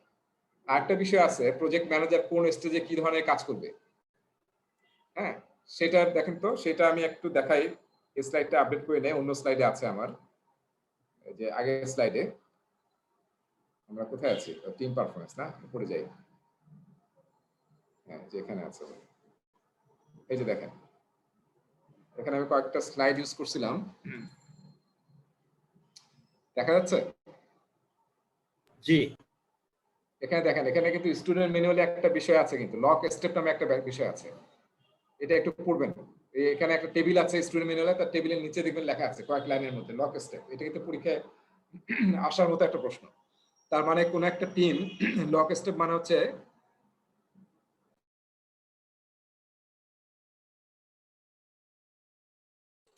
লক স্টেপ মানে এটা না যে আমি আমার ফুল টিম এখন পারফর্মিং আছে বা নর্মিং এ আছে, এটার কখনো ব্যাক করে নেক্সট স্টেপে যাবে না। ঠিক আছে, আবার পরের পিছনের স্টেপে ফিরে আসতে পারে। সো এটা কিন্তু মনে রাখতে হবে। আপনি একটা নতুন লোক নিয়ে আসলেন, নতুন একজন টিম মেম্বার নিয়ে আসলেন, দেখবেন যে পুরো টিমের ডাইনামিক্স চেঞ্জ হয়ে গেছে। সো এই জন্য এইভাবে খুশি বা সন্তুষ্ট থাকা যাবে না যে আমার টিমটা এখন পারফর্মিং আছে আর কোনো কাজ নেই। হ্যাঁ, এনি টাইম কোয়ালিটি এবং মনিটরের প্রবলেম হলেও তো আবার পিছনে যেতে হবে। হ্যাঁ হ্যাঁ, তার মানে আপনাকে একটা শব্দ এখানে বলা যায় যে আমরা আসলে অটোনমি দেব বা অটোমেট করব, কিন্তু মাঝে মাঝে ভেরিফাই করতে হবে যে আসলে সব ঠিকমতো আছে কিনা। আচ্ছা, সো এটা একটু মনে রাখতে হবে, লক স্টেপ। আচ্ছা, এরপরে দেখেন আমি বোধহয় অন্য জায়গা থেকে কিছু ডেফিনিশন নিয়ে আসছিলাম, এটা আমি স্লাইড দেব। একে দেখেন, এই ফিগারটা আমার কাছে অন্য একটা বই থেকে পাইছি, আমার কাছে ভালো লাগছে। এই ফিগারটা কিন্তু আপনাকে কোশ্চেনে আনসার দিতে হেল্প করবে। দেখা যাচ্ছে এদিকে হচ্ছে টিম পারফরমেন্স, এদিকে হচ্ছে সময়। তাহলে দেখেন ফর্মিং হয়, ফর্মিং এ দেখা যায় যে সবাই খুব পারফর্ম করার চেষ্টা করে, তাই না? বুঝছো মুসা? জি ভাইয়া। ওই যে দেখো না যে ক্লাস 7 এ যাওয়ার পরে সবাই পারফরমেন্স দেখে, আসসালামু আলাইকুম ভাই, আসসালামু আলাইকুম ভাই, ট্যালেন্ট শো, সরি ভাই, সরি ট্যালেন্ট ভাই, শো। আমাদের খারাপ। আর ট্যালেন্ট শোতে তো আরো প্রবলেম, সবাই ট্যালেন্ট। আমার খুব মনে আছে ট্যালেন্ট শোতে আমি একটা নিজে স্বরচিত কবিতা বলে স্যারের সামনে গিয়ে বলছি, স্যার আমি স্বরচিত কবিতা আবৃত্তি করি। স্যার শোনার পরে বলছে, বাবা তোমার কবিতা তো খুব সুন্দর হয়েছে, ঠিক আছে দেখি কি করা যায় বলে আমাকে কিন্তু নেয় নাই। হ্যাঁ, আমার কোনো পারফরমেন্স ছিল না, আমার খুব দুঃখ ছিল যে আমি একজন কবি হইতাম কিন্তু কবি হতে পারলাম না। স্যারই এখানে বটল নেক। এখনই ভাই আপনি এইটার জন্য সু করে দিতে পারেন। আচ্ছা দেখেন টাইমে কি হয়, তারপরে স্ট্রমিং এ গিয়ে পারফরমেন্সটা কমতে থাকে, নর্মিং এ গিয়ে বাড়তে থাকে, পারফর্মিং এ গিয়ে আরো বাড়তে থাকে। এই ফিগারটা যদি মনে থাকে আপনি কিন্তু সিচুয়েশনে বেস করে অ্যান্সার দিতে পারবেন যদি মনে রাখতে পারেন। আর একটা ফিগার কি আছে এখানে দেখি, এই যে আমি বলছিলাম যে ম্যাচিং টাইপ প্রশ্ন আসবে আর কি। ও এটা দেখেন একটা জিনিস, এটা আসলে সিলেবাসের বাইরে, এই পরের ফিগারটা আমি একটু দেখাচ্ছি, আমার কাছে এটাও খুব ইন্টারেস্টিং লাগছে। দেখা যাচ্ছে মানে অ্যাজ এ প্রজেক্ট ম্যানেজার আপনি যখন টিম ফর্মিং এ থাকবে তখন আপনার কাজ কি? ডাইরেক্টিং করা। মানে এগুলো ক্যারেক্টারের সাথে সম্পর্ক আছে। ক্যারেক্টারে যখন গাইড থাকে, একজন ক্লাস 7 এ কেউ গেলে গাইড থাকে, তার কাজ হচ্ছে তাকে সব শেখানো। সো তখন আসলে টিম যেতে ফর্ম আপ করছেন, আপনাকে সব ডাইরেক্টিভ মোডে কাজ করতে হবে অ্যাজ এ প্রজেক্ট ম্যানেজার। ঠিক আছে? এরপর যখন স্টর্মিং শুরু হবে, কনফ্লিক্ট শুরু হবে, তখন দুইটা কাজ, একটা হচ্ছে কোচিং করা, একটা হচ্ছে কনফ্লিক্ট ম্যানেজ করা। সো আপনার কাজ কি স্টর্মিং স্টেজে? কোচিং। আর যখন আপনার টিম নর্মিং স্টেজে যাবে তখন আপনি সাপোর্ট দিবেন। সাপোর্ট দিবেন যেহেতু এখন টিম পারফরমেন্স করা শুরু করছে, তাদের কি বটলনেক আছে, কি অবস্টাকেল আছে, এগুলোকে রিমুভ করা যাতে টিম এখন মানে রোলে যেতে পারে, রোল অন। আর যখন আসলে কি হবে, টিম পারফর্মিং স্টেজে চলে গেছে, তখন তো আসলে আপনাকে আর এত ফলো করার দরকার নেই, এত কিছু দরকার নেই, তখন আপনি ডেলিগেট করতে পারেন। এখানে ভাই আরেকটা হবে ফ্যাসিলিটেটিং। কোথায়? পারফর্মিং এর সময়। পারফর্মিং এর সময়, হ্যাঁ, ফ্যাসিলিটেট করা। রাইট, ফ্যাসিলিটেট করা আর ডেলিগেট করা। আপনার কাজ ইনভলভ হওয়ার দরকার নেই, ফ্যাসিলিটেট করতে করেন, সবাই ওরাই কাজ করবে। ঠিক আছে, এটা কিন্তু আমাদের আউট অফ সিলেবাস, জাস্ট আমাদের জানার জন্য বললাম। এই স্লাইডগুলো দিয়ে দেবো, তাহলে আপনাদের হয়তো কাজে লাগবে। আচ্ছা, ম্যানেজ বাই অবজেক্টিভ, এটা কিন্তু এক ধরনের, যে আমরা কেপিআই বললাম না, যে যদি আমরা ওই যে প্রথমেই কিন্তু ইটারেশন প্ল্যানিং এ গোলটা সেট করি, অবজেক্টিভ কি, তো এটা যদি না হয় সেট অবজেক্টিভ কোলাবরেটলি, এবং কোলাবরেটলি করতে হবে, কিন্তু আমি বলছিলাম প্রোডাক্ট ওনার, স্ক্রাম মাস্টার সবাই মিলে সেট করতে হবে, তাহলে এটা আসলে ফ্রুটফুল হবে, নাহলে কিন্তু হবে না। সো এটা হচ্ছে ম্যানেজ উইথ অবজেক্টিভ। এটা কিন্তু আমরা যেমন অর্গানাইজেশনে ইউজ করি, অর্গানাইজেশনে কিন্তু আমরা মেইন প্রায় বেশিরভাগ অর্গানাইজেশনে হাফ ইয়ারলি বা সরকারি জায়গায় ইউজ হয় না, ওই যে আমরা পার্সোনাল অ্যাসেসমেন্ট যেটা করি, আমরা কিন্তু গোল সেট করি, তাই না, ম্যানেজ বাই অবজেক্টিভ। সো সেটা কিন্তু আমরা 6 মাস পর দেখি যে আমরা সেই অবজেক্টিভ অ্যাসেস করতে পারছি কিনা, এসিআর যেটা বলা হয়। তো এটা কিন্তু অ্যাজ আ টিম কিন্তু একদম একটা ইটারেশনের জন্য ইউজ করে এসিআর, যে আমরা এই গোলটা সেট করছি, সেটা আমরা অ্যাচিভ করতে পারলাম কিনা। ফিডব্যাক নিতে হবে, ফিডব্যাক নিয়ে কিন্তু খুব চমৎকার কথাবার্তা ওই স্টুডেন্ট ম্যানুয়ালে আছে, যে এটাকে বলা হচ্ছে 2 ওয়ে রোড, তাই না, দুই পক্ষের ফিডব্যাক নিতে হবে, আপনি বলতেছেন আবার ফিডব্যাকও নিতে হবে। সো অ্যাজাইলে তো আমরা ফিডব্যাক নেওয়া হয় না, অ্যাজাইলে কি ইটারেটিভ ইনক্রিমেন্টাল যে করা হয়, উদ্দেশ্য কি, কত কুইকলি ইমিডিয়েটলি আমরা ফিডব্যাক নিতে পারি কাস্টমারের কাছ থেকে। এবং অ্যাজাইলের মনে আছে কিনা একটা টেবিলে আমরা দেখাইছিলাম, অ্যাজাইলের টার্গেট হচ্ছে ফিডব্যাক নেওয়া, প্রোডাক্ট বা ভ্যালু ক্রিয়েট করা কাস্টমারের জন্য কুইকলি, এবং কুইকলি ফিডব্যাক নেওয়া। সো এই হচ্ছে আমাদের ফিডব্যাক। এই যে you did a splendid work, এটা বলতে কি টাকা খরচ হবে? You done a great job great done. So এগুলো বলে কিন্তু আমরা মানে ফিডব্যাক নিতে পারি, ফিডব্যাক দিতে পারি। আচ্ছা, আমরা পারফরমেন্স ট্র্যাকিং টেকনিক্স অ্যাজাইলে আমরা কি ধরনের পারফরমেন্স ট্র্যাকিং টেকনিক ইউজ করি, কি কি ম্যাট্রিক্স ইউজ করি অ্যাজাইল এবং নরমাল প্রজেক্টে। সো একটা হচ্ছে আমরা যে কানবান বোর্ড ইউজ করতে পারি, যেটাকে আমরা ইনফরমেশন রেডিয়েটর বলতে পারি, যার মধ্যে সবকিছু থাকবে। তারপর থ্রুপুট ম্যাট্রিক্স, তাই না, যে আমরা এক সপ্তাহে সে মোটরসাইকেলের ম্যানুফ্যাকচারিং, আমরা এক সপ্তাহে 10টা মোটরসাইকেল প্রোডাকশন করব, সেটা হচ্ছে কিনা। বা আমাদের যদি আমরা অ্যাজাইলের কথা বলি, যে আমরা 10টা আইটেম টু ডু থেকে ডানে নিয়ে যাব, ডান হয়ে গেছে, সেটা হয়েছে কিনা, দ্যাট ইজ আওয়ার থ্রুপুট। সেটা দিয়ে আমরা মেজার করতে পারি, সাইকেল টাইম দিয়ে মেজার করতে পারি, তাই না, যখন কাজ শুরু করেছি আর শেষ করছি কত সময় লাগছে।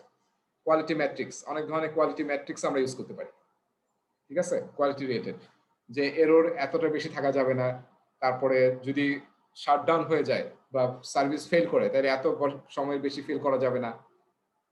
এগুলো হচ্ছে আমরা কোয়ালিটি ম্যাট্রিক্স হিসেবে সেট করতে পারি, এটা প্রজেক্ট টু প্রজেক্ট ভেরি করবে। তারপর আর্ন ভ্যালু আমরা ইউজ করতে পারি, যেটা নিয়ে আমরা আলোচনা করব। এই ক্লাসে বোধহয় করা যাবে না, নেক্সট ক্লাসে শুরুতে আমরা করব। বার চার্ট আমরা ট্রেডিশনাল প্রজেক্টে খুব বেশি ইউজ করি, বার চার্ট, গ্যান চার্ট, রাইট। আমরা বার চার্ট তৈরি করি এবং তার সাথে মিলে দেখি যে আসলে অ্যাকচুয়ালি কি ঘটতেছে। নরমালি যারা ইউজ করছেন মাইক্রোসফট প্রজেক্ট, দেখবেন যে এখানে বার চার্ট তৈরি করে যদি বেসলাইন করেন তাহলে এটা ফিক্স থাকে। অ্যাকচুয়ালি যদি আগে পরে করে ফেলেন তাহলে পরে নিচের অ্যাকচুয়াল বার চার্টটা মুভ করে, তখন আসলে ইজিলি আইডেন্টিফাই করা যায় যে আপনি আসলে পিছিয়ে গেছেন বা আগে গেছেন। ভ্যালোসিটি, ভ্যালোসিটি আমরা আলোচনা করছিলাম, আর কি মনে আছে ভ্যালোসিটি কি অ্যাজাইল টিম ইউজ করে? ভ্যালোসিটি, ভ্যালোসিটি মানে হচ্ছে একটা ইটারেশনে কি পরিমাণ স্টোরি পয়েন্ট আমরা ডেলিভারি দিতে পারি, ঠিক আছে। কোন একটা টিমের যদি ভ্যালোসিটি বলি 40, তার মানে কি?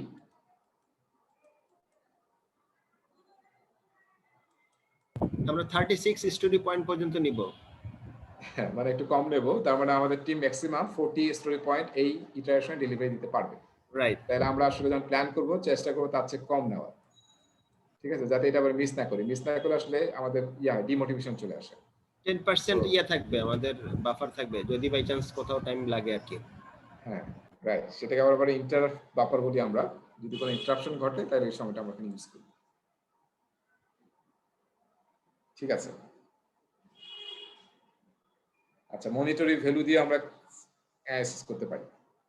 আচ্ছা, এখন আমরা আর্ন ভ্যালু নিয়ে আলোচনা করব। আর্ন ভ্যালু আজকে আসলে আলোচনা করব না, কারণ আমরা ম্যাথে যাব, তো ম্যাথের জন্য আমরা নেক্সট ক্লাসের শুরুতেই ম্যাথটা করব। সো আর্ন ভ্যালু আমরা একটা ম্যাথমেটিক্যাল টুল, যেটা দিয়ে আমরা একই সাথে স্কোপ, টাইম এবং কস্ট তিনটাকে মেজার করতে পারি। So that's why it's a great tool. হ্যাঁ, আমরা প্রজেক্টে ইউজ করলে একই সাথে স্কোপ, দেখেন প্রজেক্টের মেইন তিনটা বেসলাইন, তাই না, স্কোপ, শিডিউল এবং কস্ট, তিনটে আসলে আর্ন ভ্যালু দিয়ে মেজার করা যায়। আমরা গান চার্ট বলি বা অন্য কোনো টুল বলি না কেন, তারা আসলে 1 ডাইমেনশনাল বা 2 ডাইমেনশনাল কোনো আউটপুট দেয়। কিন্তু আর্ন ভ্যালু আসলে একদম তিনটা বেসলাইনকে কোলাবোরেটলি আমাদেরকে বলে দিতে পারে যে আসলে আমরা প্রজেক্টের কোন অবস্থায় আছি, ভালো অবস্থায় আছি না খারাপ অবস্থায় আছি। At any moment we can identify. So that's why earned value management, কি এটা অন্য জায়গায় বলা হয় earned value analysis, is a great tool, যেটা দিয়ে আমরা স্কোপ, শিডিউল, রিসোর্স, কস্ট সবগুলো আমরা মেজার করতে পারি। সো এটা নিয়ে আমরা নেক্সট ক্লাসে আলোচনা করব। আমার মনে হয় আর্ন ভ্যালুতে শেষ না, আর্ন ভ্যালু আলোচনা শেষ। লাস্টে বোধহয় একটা টপিক আছে ভ্যালু স্ট্রিম, দুটো স্লাইড থাকবে, ভ্যালু স্ট্রিম নিয়ে আমরা আলোচনা করব, ঠিক আছে। সো আমরা নেক্সট ক্লাসে আর্ন ভ্যালু থেকে শুরু করব আর কি, পরে ওটা শেষ করব ইনশাআল্লাহ।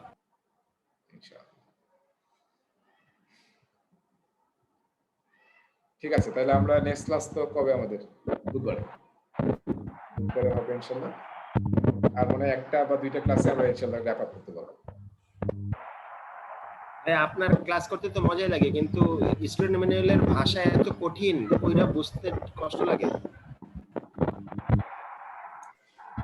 হ্যাঁ, স্টুডেন্ট ম্যানুয়াল তো পড়তেই হবে, এক দুইবার পড়তেই হবে আর কি, কিন্তু মানে সহজ ভাষা না। হ্যাঁ, এটা মনে হয় রেজা ভাই, যখন আমরা এই যে স্লাইড গুলো করছি তখন ওই স্টুডেন্ট ম্যানুয়ালের ওইটা একটু দেখে নিলে, যেহেতু ল্যাঙ্গুয়েজটা ভালো না তো, তাহলে সহজ হবে আর কি।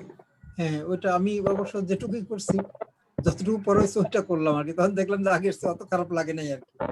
হ্যাঁ মুসা, এটা সবাই আমি অনেক শুরুতেই খুবই পুশ করছিলাম আর কি, পরে আর আমি ফলো আপ করি নাই, যে যতটুকু পড়াই ওটা যদি স্টুডেন্ট ম্যানুয়াল জাস্ট একবার রিডিং নিতে পারেন এই যে গ্যাপের মধ্যে, তাহলে দেখবেন খুব মজা লাগতেছে, কোনো কঠিনও লাগবে না, মনে হচ্ছে সবকিছু জানি আমি।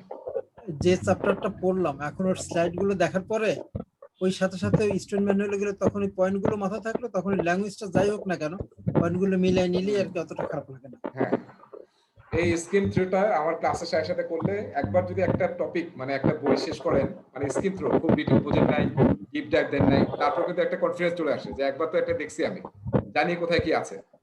এটা কিন্তু একটা ডাইরেক্ট অন্যরকম মোটিভেশন দেয় কোন একটা জিনিস শেষ করলে, সেটা খুব ভালো ডিপ ডাইভ হোক যাই হোক, তারপর দেখবেন যে now you are getting confidence. So এটা অনেকে প্র্যাকটিস করে।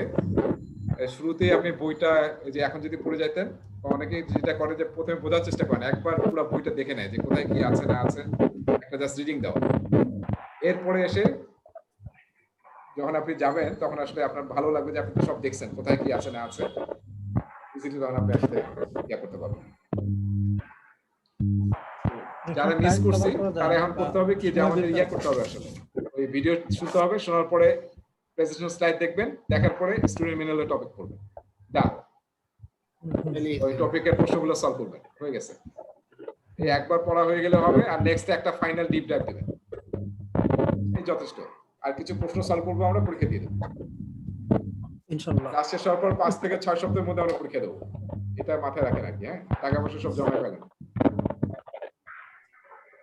টাকা পয়সা বড় ইস্যু। এটা কি এই পেমেন্টটা তো কার্ডে দিতে হয় বোধহয়, তাই না?